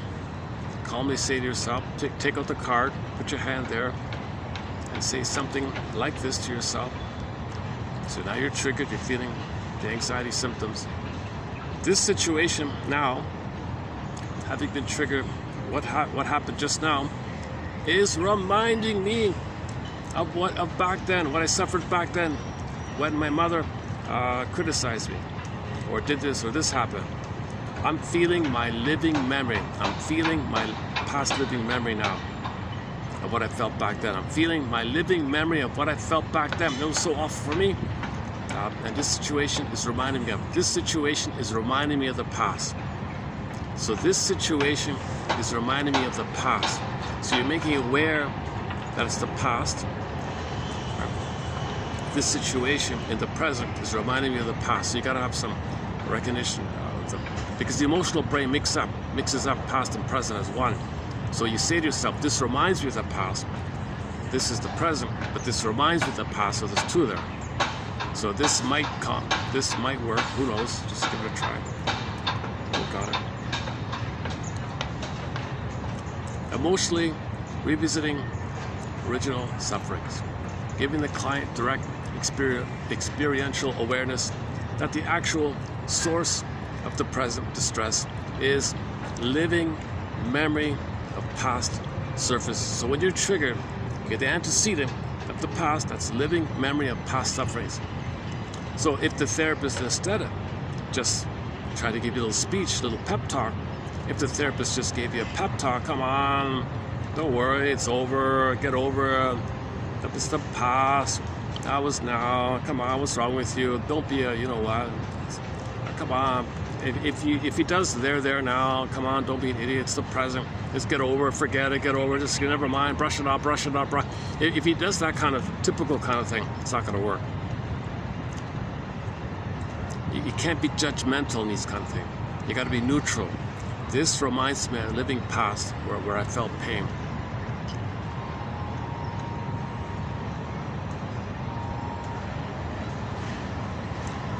So it's a little bit like the exercise. Consciously, you don't want to feel upset, but your unconscious says I'm upset. Right? So you're upset because of the hurt from then.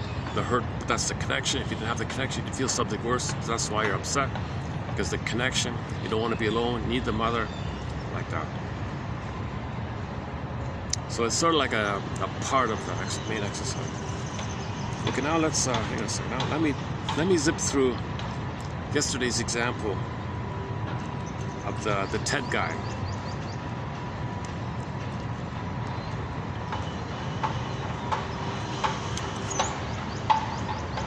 Because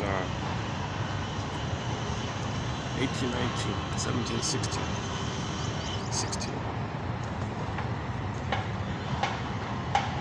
Yeah, okay.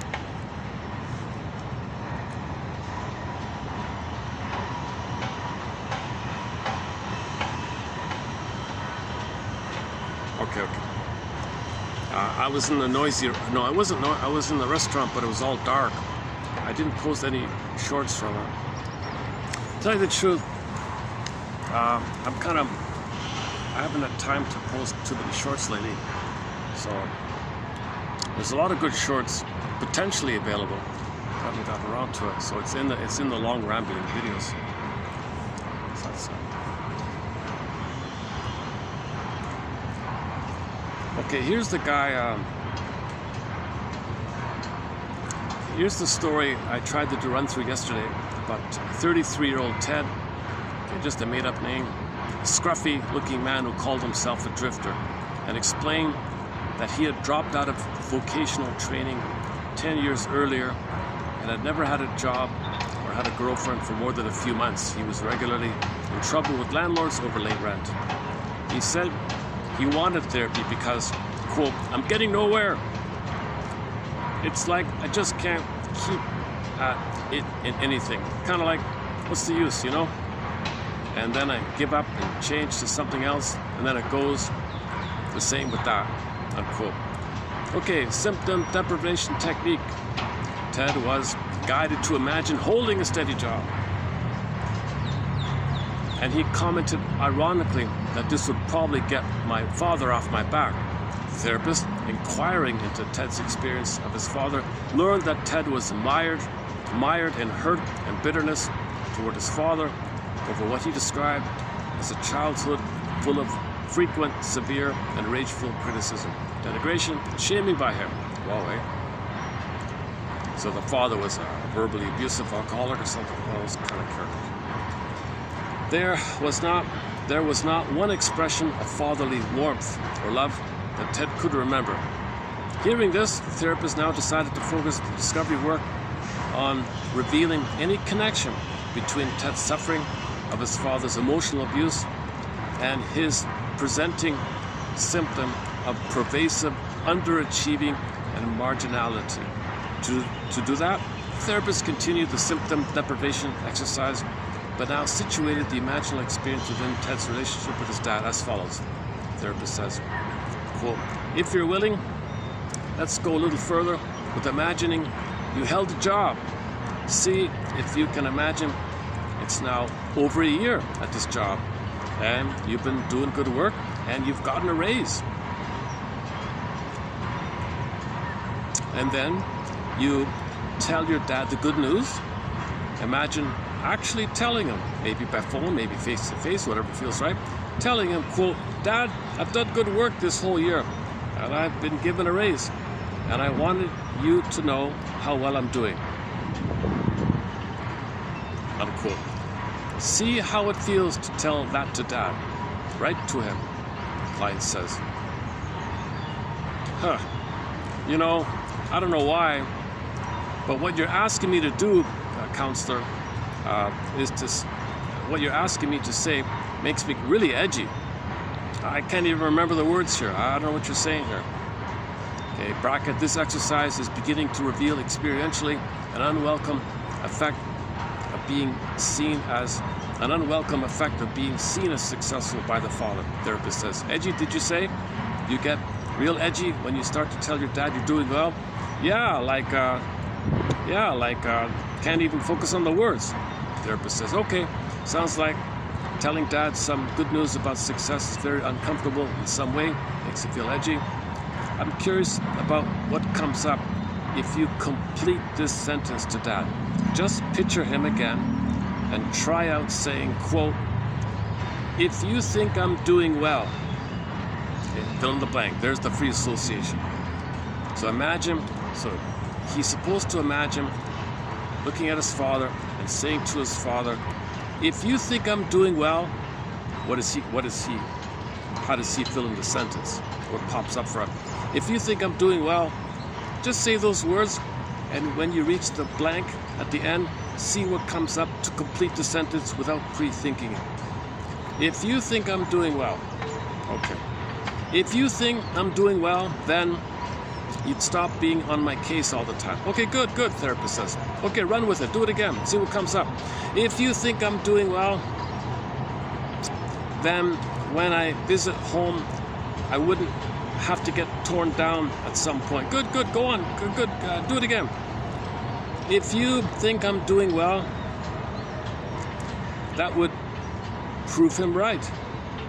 That would something about his ways, how successful he is at everything. Oh yeah, I know what it is. It would prove he's been successful as a parent." Whoa. I would say that since I went after what I wanted and got it and became successful, that would prove he's a successful parent. He did okay. How he treated me was no big deal because I did okay with work. So he'd be blameless. He'd say, "Well, look, you turned out okay." Unquote. Therapist says, "What do you want him to feel about how he did as your dad?" "You kidding me?" Okay, he started to swear and shout and all that. "I want him to see what a beep, beep, bleep, okay, expletive he was." Underscore. He made me feel bleep, bleep, bleep, bleep, underscore, expletive, expletive. And then he walks away. It's like nothing, no big deal. Okay, therapist says, I see. He really mistreated you, made you feel horrible, really hurt you, and you want him to know it and see that he failed as a father and feel badly about it. You betcha. And so if he sees you going off and doing things that look successful, fill in the blank, then forget. Sorry, that's the first part of the sentence. Fill it. Then forget about it. He'll never know what a lousy father he was. Ted's last 3 responses have revealed both the problem and the solution that make up his symptom requiring schema. Okay, that's 30. That's 16. Let's go to 17. Continues at 30 to 17. His problem is the raw distress. His problem is the raw distress he chronically feels. Let's do a battery check. I've got a little mini backup. Do I need it? Let's see. 40%. Okay, I should make it. All right. His problem is the raw distress he chronically feels over receiving no accountability or justice for his father's hurtfulness and lovelessness toward him all his life. His solution is to shape his own life to be the glaring evidence of the massive injury his father has caused, sending a constant message of rebuke and accusation intended to elicit accountability, remorse, and apology. Right at this point, Ted has emotionally deepened into recognizing and feeling his own powerful purpose for underachieving. The therapist's immediate next aim is to stay right there and create integration experiences to establish ongoing awareness of purposeful underachieving. Quote, the therapist says. So try out completing the sentence. Quote, the way I can make Dad realize what a lousy father he's been is, just say it out loud to me and see what comes up. Okay, client says, the way I can make Dad realize he's been a lousy father is, he's kind of stalled there, stares at the floor. Therapist says, what's going on here? Well, when you asked me to say that, the words I heard in my head were me being a mess. And it was a kind of a shock. Okay, bracket. This was the moment of recognizing his own agency in relation to his symptom of underachieving. The therapist says, quote, it's a shock to realize you may be keeping your life a mess, making sure success doesn't happen for this crucial purpose, making Dad realize how bad he treated you. That's right. So I wonder if you'd be willing to picture Dad again and try out saying it right to him. Something like, quote, to me, what's most important is getting you to see that you failed at being a father because you treated me so bad. That's so important to me that I'm willing to keep my life a mess to get you to see that. Bracket. With that overt statement, the therapist is continuing to create integration experiences. The client says, you want me to say that to him? Yes, because that seems to be the emotional truth of it. I'm asking you to picture him in your mind and say it right to him. And see for yourself if it feels true to say that. Yeah, but it's all really screwed up to deliberately keep myself so messed up. Well, I understand it's not at all that you like keeping your life a mess. It's not that you like it. It's that you seem to have this powerful purpose of getting Dad to get it and care about how he hurt you. And the mess, the lack of success is your way of trying to make it happen. Oh yeah, okay, now that you put it that way. So what is it that I should say again? Whatever words are true, about what you suddenly realized that shocked you. In really personal terms, write to your image of your father. If it makes it easier, you could start with, I hate to admit this, but... Okay, the client says. So the client's now imagining talking to his father. I hate to admit this, but if I do okay in life, you'll think you did fine, and you'll never get it how bad you messed me up and how you screwed up as a father. Good. Do you want to add that part about, I'm hoping that seeing my total lack of success is what will make you get it? Oh yeah, right, of course. What I'm hoping will make you get it is seeing my total lack of success.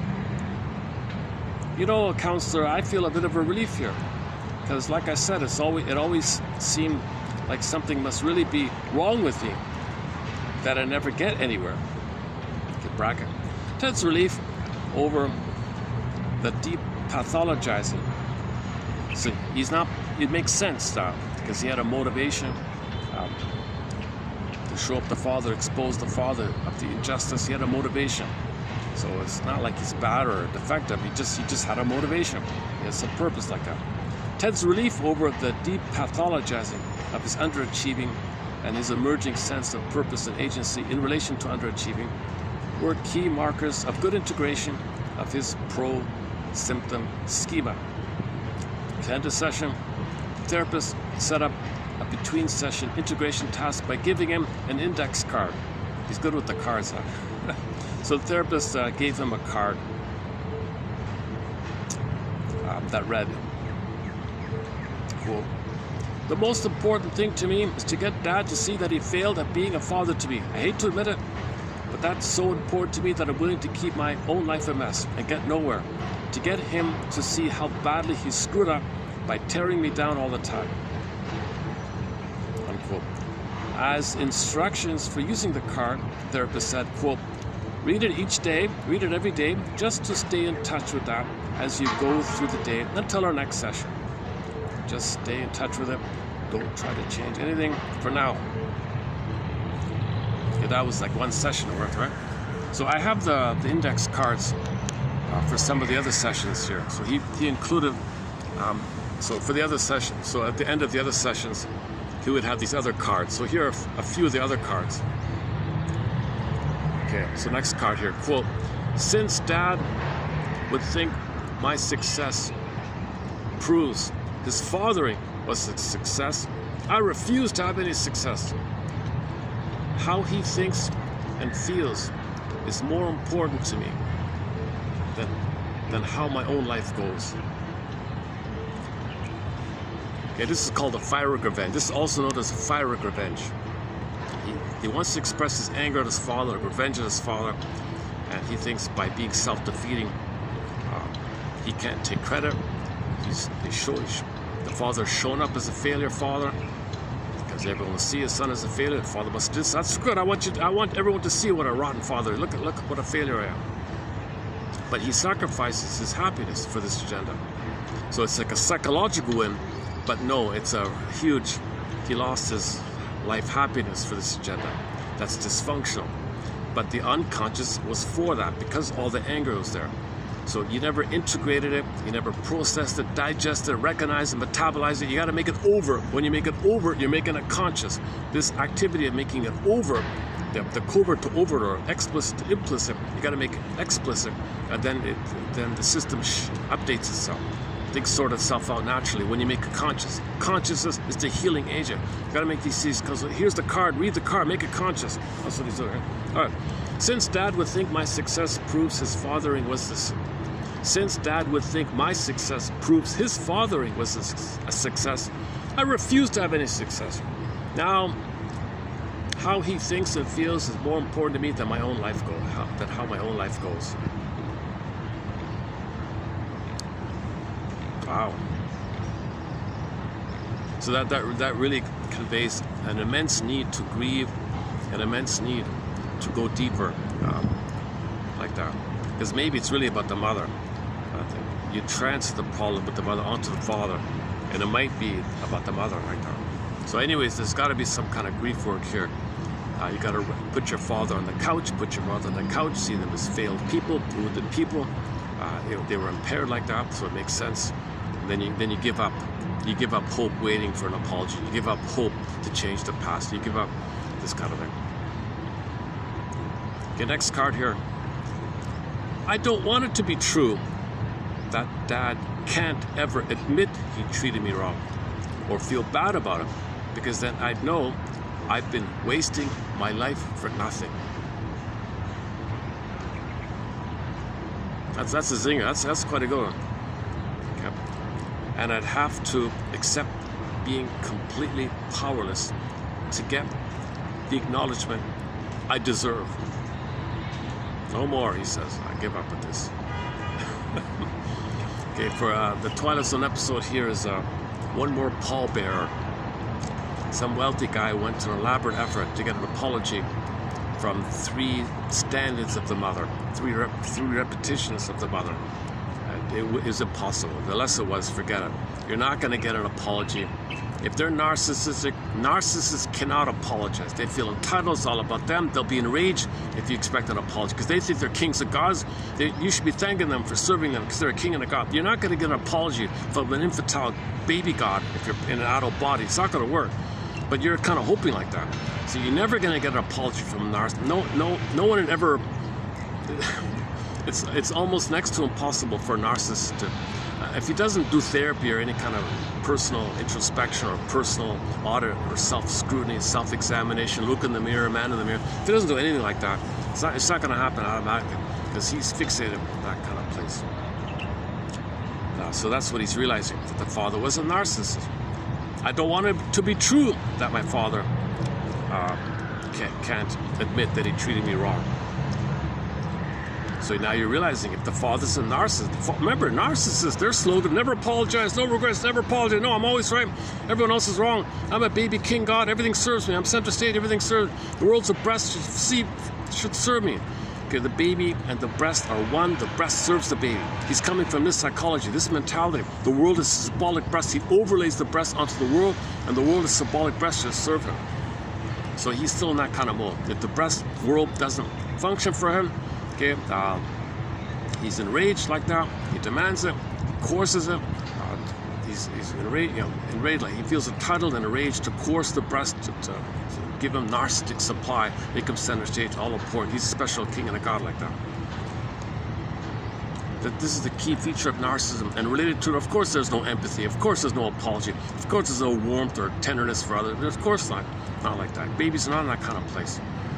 So if the father is a narcissist, I don't want it to be true that Dad was a narcissist and that he can't ever admit that he treated me wrong or feel badly about it. Oh, they don't feel bad, right? They never feel bad. Because then I'd know I'd been wasting my life for nothing. If you don't diagnose your mother as a narcissist, you're wasting your life waiting for her apology. You got to diagnose your mother or father. Usually, I'd say it's mainly about the mother. Forget about the father. It's about the mother. Yes, the father could have helped out. He could have protected you. Could have compensated. He could have helped out. But the core, deepest of the deepest issues of self-esteem, like that, it's from the beginning of time. Right? So once you identify that your mother was very traumatized herself, a very wounded bird herself, very entitled, enraged, PTSD, stressed out or whatever, depressed. Once you recognize she's not a mother, she's a very, very wounded little girl in an adult body, couldn't love. Narcissists can't love. If the mother was a narcissist, she didn't have the capacity to love. The psychic structure needed to be able to love is an I. The mother doesn't have an authentic I.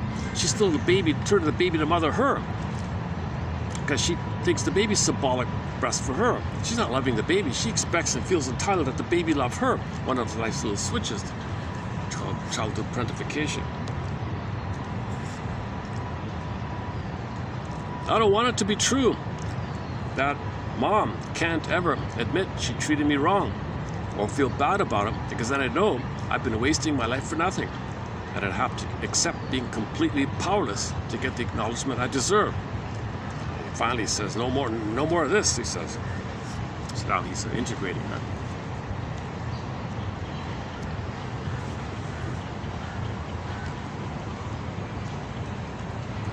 Yeah, next one here. The only way to feel connected with Dad is by struggling to get him to understand and care about how he hurt me. If I drop that struggle, I feel so disconnected, alone, and on my own that my stomach clenches up. Okay, so the connection theme again. He's suffering to maintain the tie. He's dysfunctional to maintain the tie. He's miserable and unhappy, self-defeating to maintain the tie and the hope.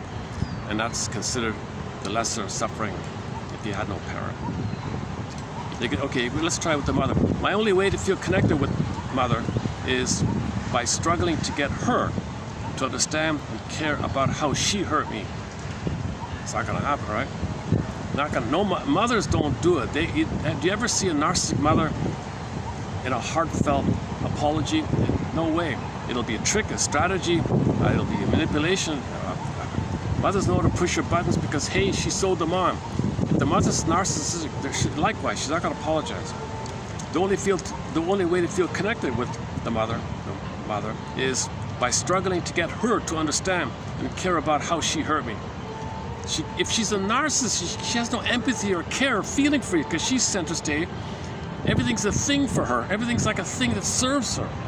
The baby, her own baby's a thing that she turns the baby into an it. She has no thou. You need thou for a human relation. She doesn't have the thou for herself or the thou for the baby. She feels like a it and wants the baby to be the thou, to make her a thou. Like the mother's not there. This is the real dilemma with healing from all this dysfunctional parents, right? Again, I don't want it to. The only way to feel connected with mother is by struggling to get her to understand and care about how she hurt me. If you were to confront your mother, when you did that, I felt hurt. Whoa, you ungrateful. I sacrificed, I gave everything to guilt trip, right? She'll lay it on thick, right? Punish you and take you out of the threat to never talk to you again, or pull you out and make sure, punish you, whatever, I don't know, whatever. She might say worse things, I don't know. The only way to feel connected with mother is by struggling to get her to understand and care about how she hurt me. If I drop, where are we? Oh yeah. My only way to feel connected with, let's just say parents, okay. The only way to feel connected with my parents is by struggling to get them to understand and care about how they hurt me. If I drop that struggle, I feel so disconnected, alone, and I get a stomach ache.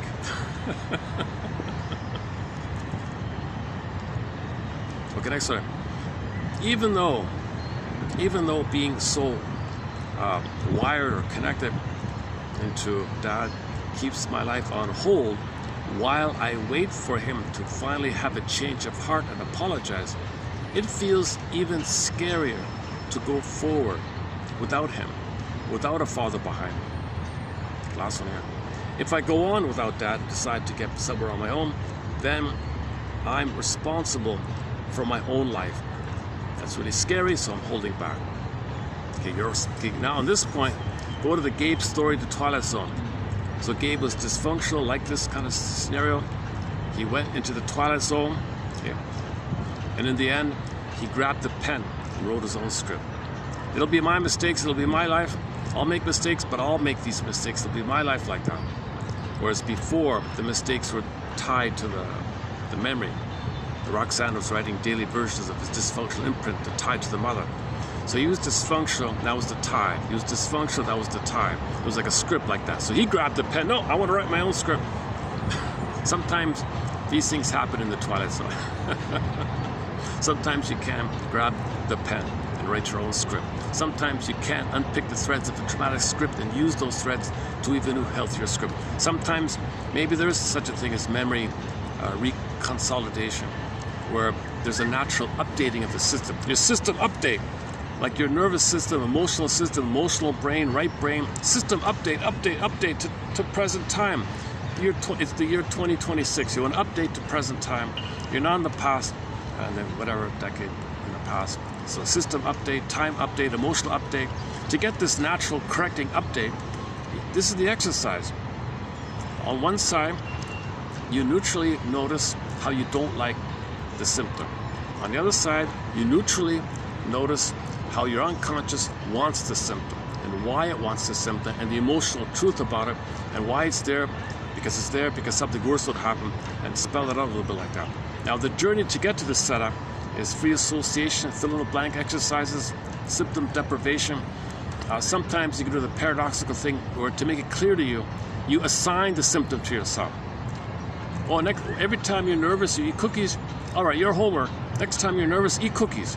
So it makes you more aware of it like that. The other one he had was, okay, so you want to, your failure is to have the connection with your dad and wait for an apology.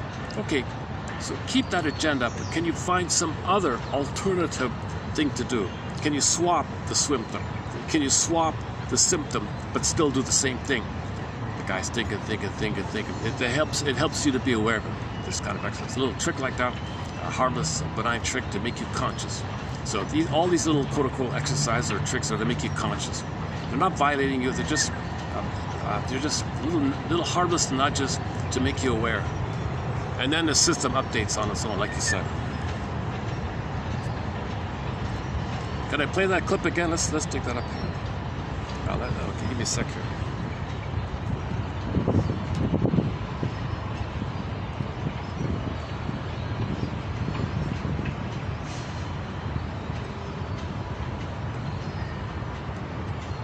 Okay, Bruce Ecker.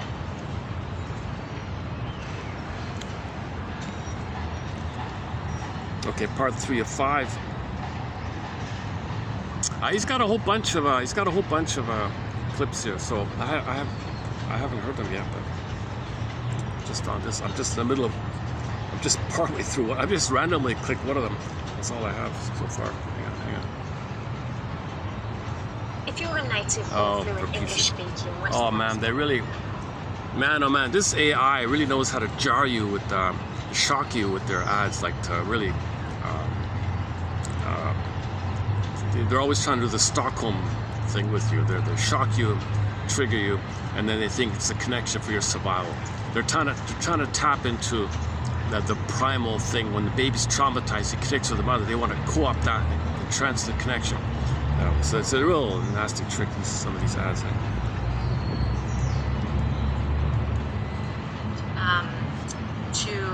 To access these knowings, it would have been easy, for instance, for a therapist to have such a history in mind and say, of preference, or which is the true version. We learn by seeing that this process exists in the client, in the brain. We learn to trust it. We learn to trust that the Okay. It begins at around 18 mark here. One second. Reality. Update reality. Here we go.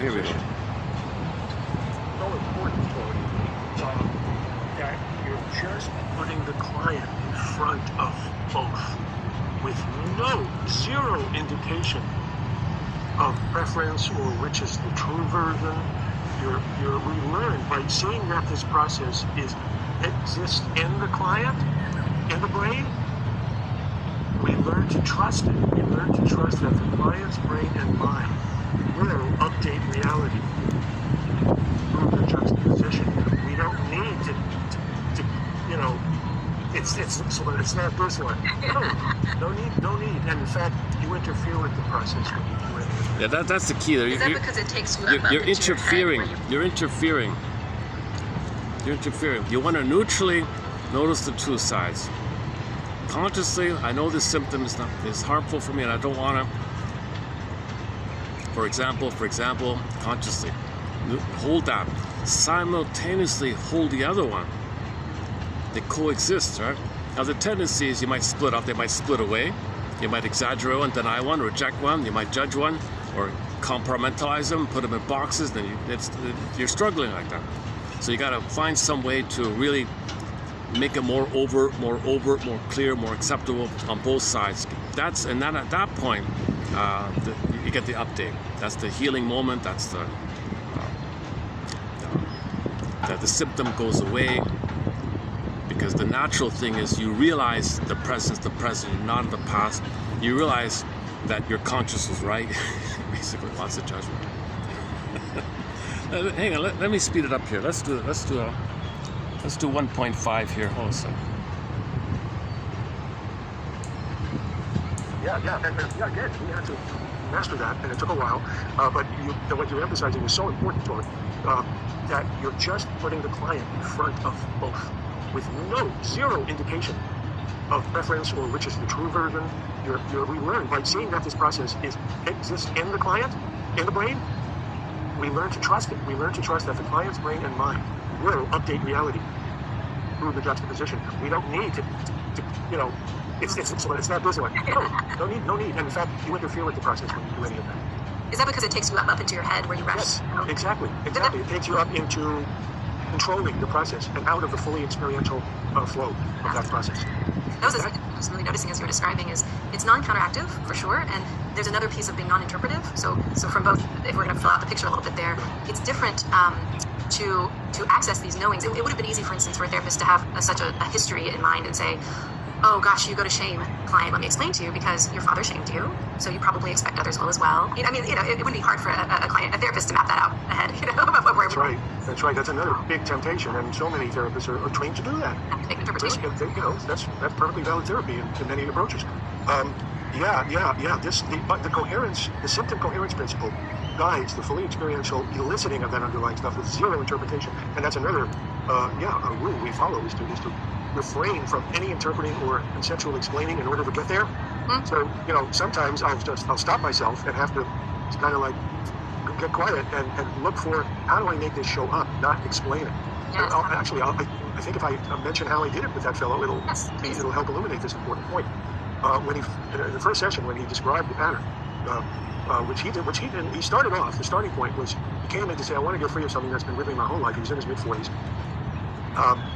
When I'm around people, I lock up. I get tight and locked up. I don't find words. I don't flow. And people feel it, and it's awkward, and it embarrasses me, and it makes them not want to hang out with me. I can tell. And so I said, well, does it feel like anxiety when you're around people? Well, I guess so. Which meant he's not in touch with his affect either. He just that locked up somatic state. And so I said, okay, let's. Does it feel like something that you're not safe? Does it feel like something's not safe? He said, well, yeah, I guess, that's true. Which also was new, but at least it was the truth. That's how out of touch with himself he was. Oh. Discover New York's art scene. Book top hotels and flights at cheap rates with Agoda. This for some reason, this clip, an ad pops up every couple of minutes. Hey, okay, not safe. Would you like to start to find out what is not safe among people? He said, well, yeah. I would. So I said, all right, let this sentence complete itself. I'm going to give you a half sentence. You say it yourself out loud without pre-thinking the ending and see what your mind pops up to end it with. Here's the half sentence. I better not just talk freely while I'm with these people, because if I did, these underlying core beliefs or expectations or schemas are far outside of awareness, but if you give them a half sentence that matches closely enough what they care about, they can't resist finishing the sentence. And so he said the half sentence, and he hit the blank, and he said, well, what's coming isn't words. I'm getting an image of my father just exploding with rage. Well, that really was the best finishing of the sentence. That's the truth of it. And we just stayed with that and unpacked and clarified that. And by the end of the first session, we got to that schema we got the words. He was feeling it right away. As soon as that image of Dad came, he was in it. But he didn't have metacognitive clarity of what is this I'm feeling with Dad exploding with rage. And so we kind of clothed that invisible schema with words. And by the end of the first session, we got to the wording I shared earlier. If I make any mistake, people will react like Dad, and I'm worthless, and everybody knows it, and I deserve the shaming that will come. Got to it that way. So you see, there was no interpreting at all. It was a completely experiential process of bringing it out of him so that I learn it from him. When we train therapists in this approach, that's what we emphasize. You learn it from the client. You have to make it show up experientially. The client reveals it, and you learn it from the client and with the client. Yeah, very important point. No interpreting either. Phenomenological. That's what I understand the word phenomenological to mean. Let me dig up the book and clarify something that I stumbled a little bit earlier. Let me see if I can fix myself. Fix it a little bit. Sorry.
The book's got 700 pages. Give me a minute to find it.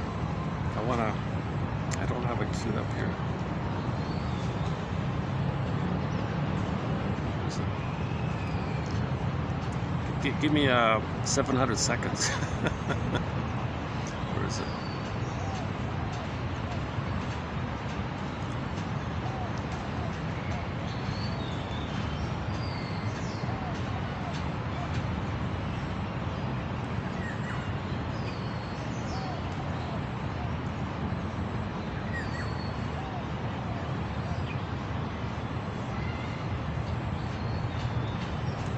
Okay.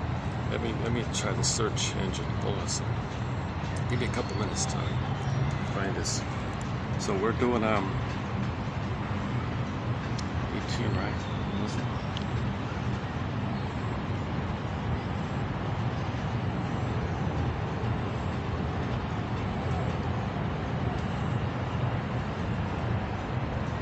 Passage of time. Let's try passage of time.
Still searching.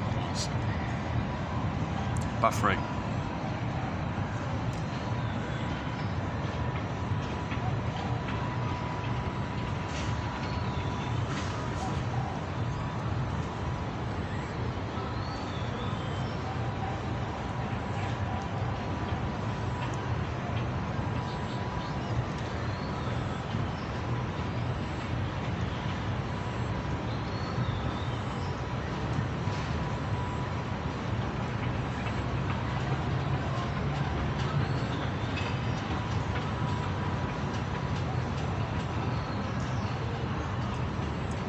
We mentioned David Cassidy in this video, right? Let's take a little break here. Here's one of his hits.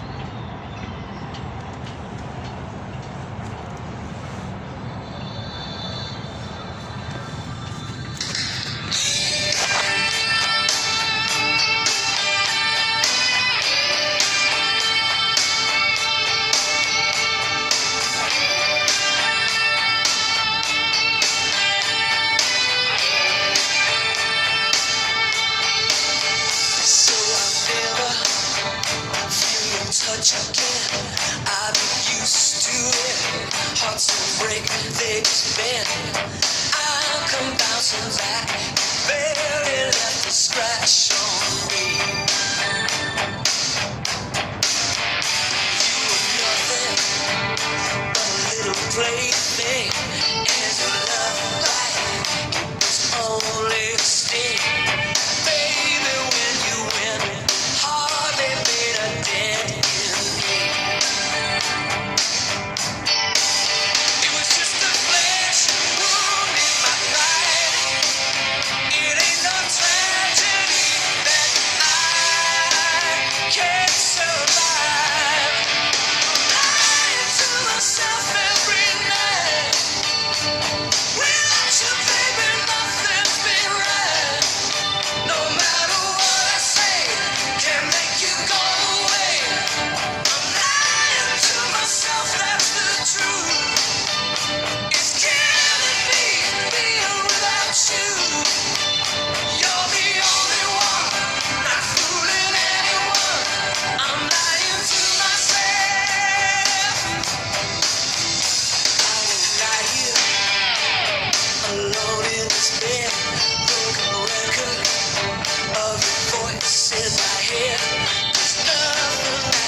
Touch again, I've been used to it.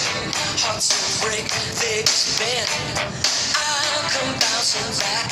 Barely left a scratch on me. You were nothing but a little plaything, and your love right.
So in the context of this topic here, we might lie to ourselves to cover, to provide cover for the unconscious desire for the symptom. The id says to the ego, cover me, give me cover, lie.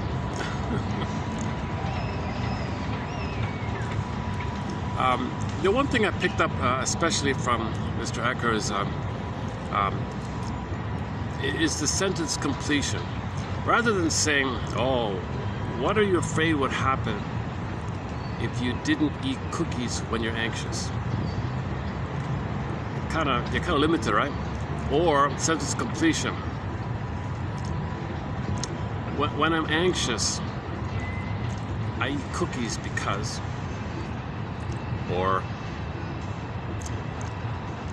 I turn to cookies when I'm anxious. Or if I didn't turn to cookies when I'm anxious, or when I'm anxious. When I'm anxious, the reason I turn to cookies is, how does it go? You got to fish around for the right wording, right phrasing. So instead of saying, what are you afraid would happen if you didn't eat the cookies when you're anxious? Well, okay, maybe it works, I don't know. Or the other one is,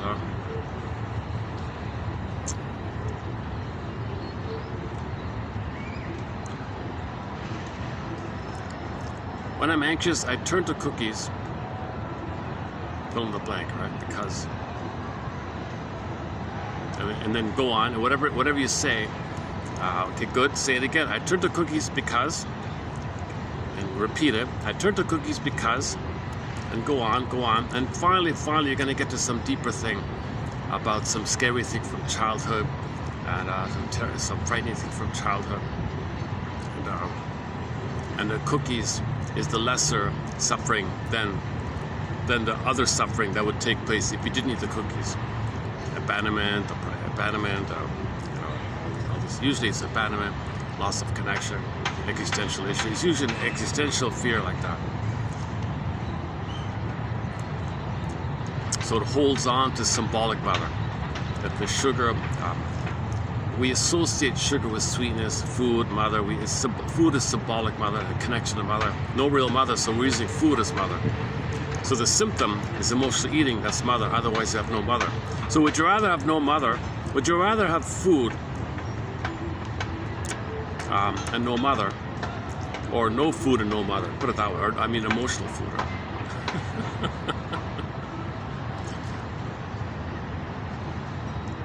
So emotional eating is a symptom, but if you didn't have the emotional eating, you have the symptom of emotional eating to protect you from the greater pain of realizing mother abused you and you had no mother and you were attacked by your mother, she abandoned you and all this terrible stuff. Oh, I got a cookie. I'll take the symptom with the cookie. I'll take the obesity or the sickness with the cookie. At least it's the lesser, quote-unquote, lesser evil or lesser suffering, he calls it, the two sufferings. See, you got to identify the two sufferings, right, like that, he says.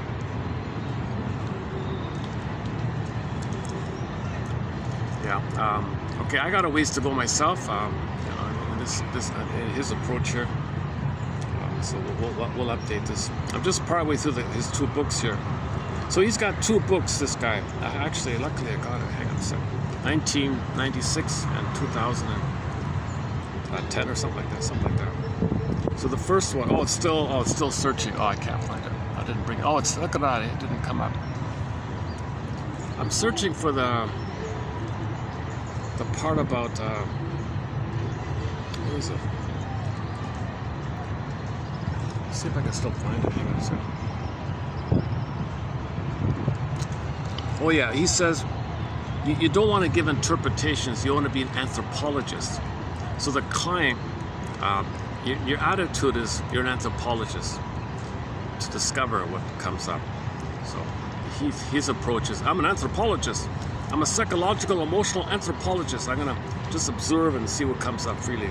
I'm not gonna dictate or tell or. Anthropologist's view is the sine qua non for accurate empathy.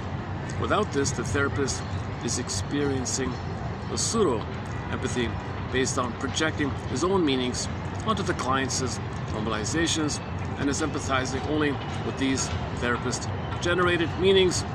This actually is the therapist's self-empathy, a kind of counter-transference in the disguise of empathy for the client's experience, in actuality still unknown to the therapist. Anthropologist's view is based on the therapist holding a constructionist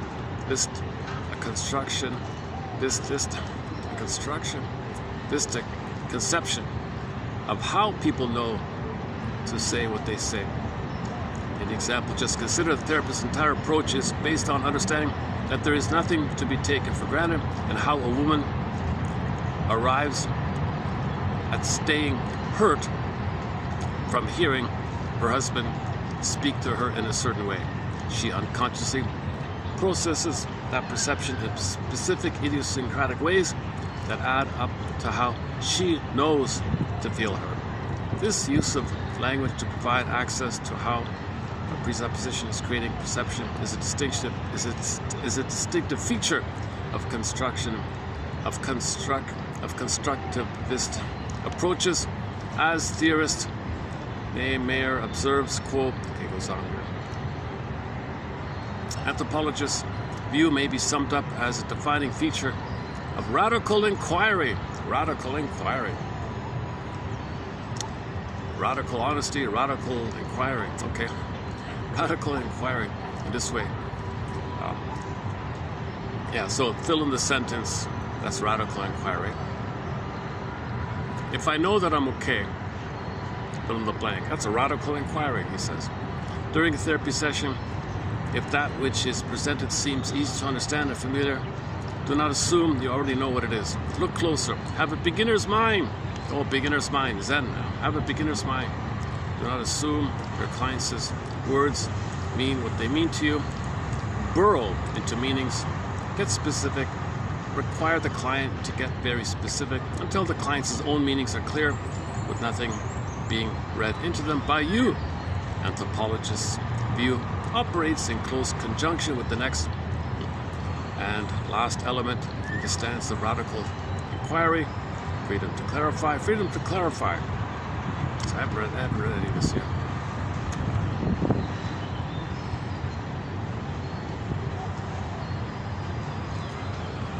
Let's see. What's here? Summary. Without the assumption of immediate accessibility.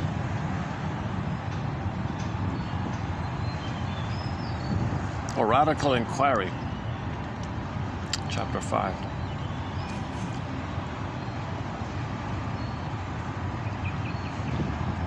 What does the symptom do for the client that is valued or needed in the client's world?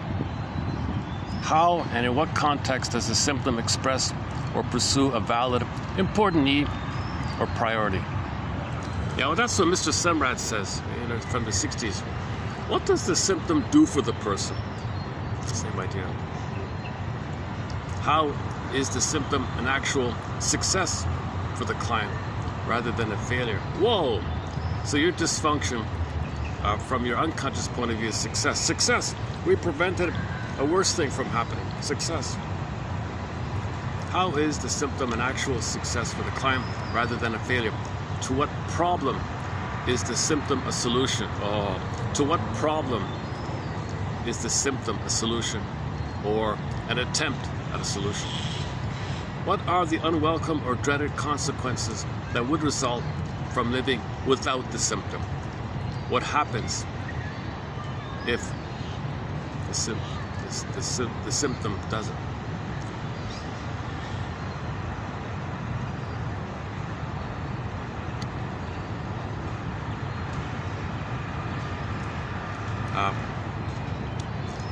If you no longer got depressed, what would go wrong?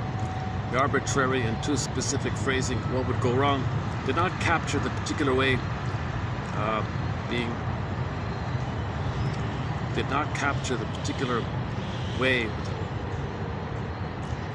and so she could not relate to the question.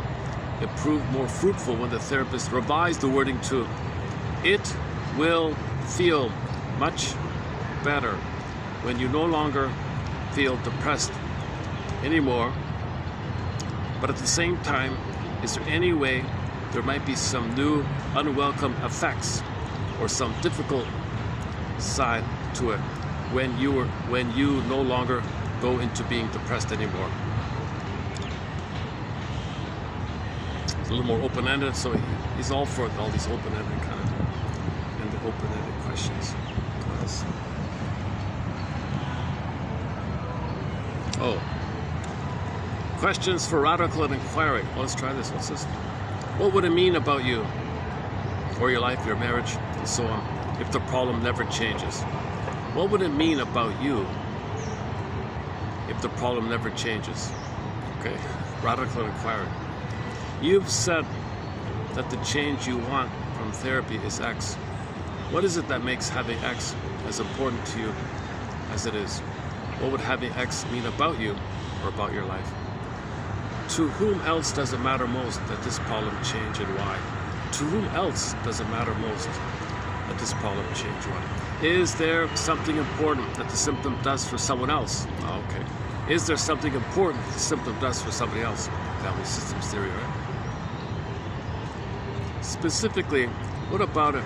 What about that is client's term, hopeless, frightening, hurtful, angering, saddening, depressing, and so on for you? What about that is fill in the blank for you? How would you teach me to have the problem exactly as you do? Variation. How do you know exactly when or with whom to start having a symptom happen? Okay, that's not bad.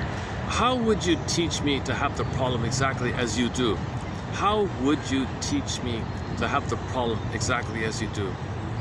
Okay, so you're lonely, eat the cookies. Variation. How do you know exactly when or with whom to start having a symptom? How do you know exactly when or with whom to start having the symptom happen? Okay, so a certain amount of time passes by, run for the cookies. Why have you chosen to get help on this problem now? What would you actually have to do or feel or believe for this to change? What does it mean to you about A that B is the case? For example, what does it mean to you about your husband that he refuses to have a child? All right. What else?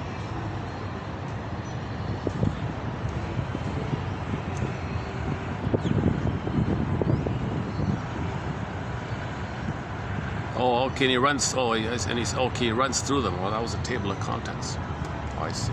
So if you want more on that, read chapter 5 here.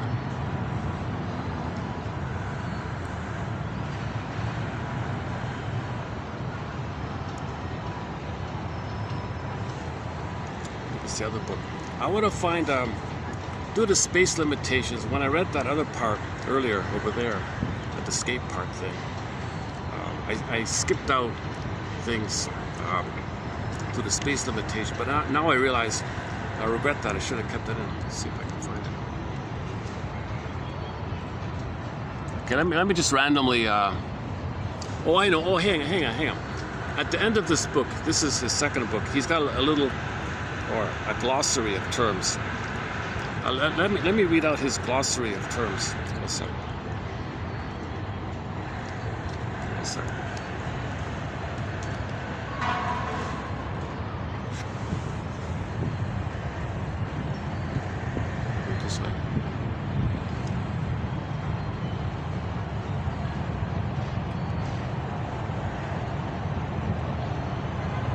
Oh yeah, okay. Okay, glossary. Glossary of terms. I just do a couple of them. Coherence empathy. Empathy focused on the emotional truth of the symptom. Okay, empathy focused on the emotional truth of the symptom.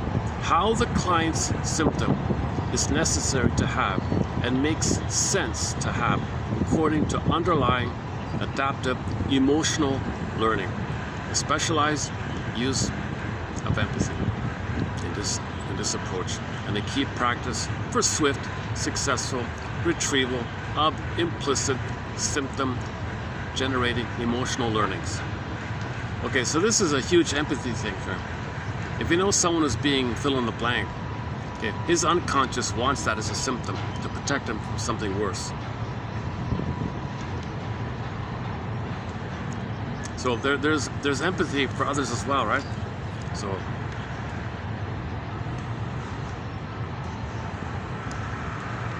So think about someone's behavior that's a little upsetting or something. Okay, think about that behavior is a symptom of his. If he didn't have that symptom, he has that symptom to buffer him from something worse that he feels. It's holding him from something worse. That's why he has the symptom. He needs the symptom. He needs the symptom. Otherwise, he'd feel something worse which he can't handle. So that kind of thing. And he's not aware of the worst thing.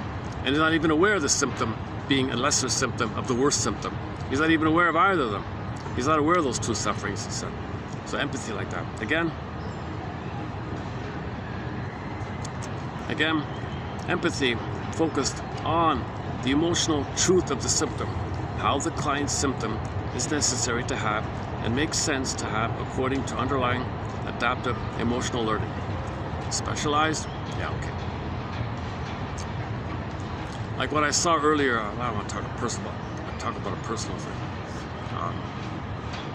So in the quote we discussed with the lady, Nina or something, I forgot. There was a woman who wanted the man wanted fusion with the girl. Otherwise, he had no identity. So he was obsessed with having fusion, but a part of him knew it's wrong. I mean, a part of him knew he would never be seen. It never makes sense to live like that. No one would ever know him. He would never know himself if he lost himself in this kind of thing. Although it's exciting, I guess. So on the one side, he knew there's something wrong. It felt wrong, or he knew it was wrong. But his unconscious said, no, we gotta have oneness. We gotta have merging. This desire for merging, from the unconscious point of view, means no mother. Whoa, no identity, no. So can you bring the two up to awareness? And like the lady did, that lady did it. She, on the one side, she wants the blissful feeling emerging. On the other side, she knows she'll never find out who she really is. She'll never have a connection to herself. So she naturally, the system updated, and the symptom for merging went away. She accepted the reality of the current situation and gave up the symptom of obsessive love, romantic love, passion love at first sight, manic, stuff like that. That's according to the thing. The next one here. Okay, the name of this man's therapy approach is called coherence therapy, a unified set of methods and concepts for experiential, individual, couple, and family work based on the clinical observation that symptoms exist because they are emotionally necessary to have according to adaptive, implicit, emotion. Oh, battery. Okay, see ya. I gotta go.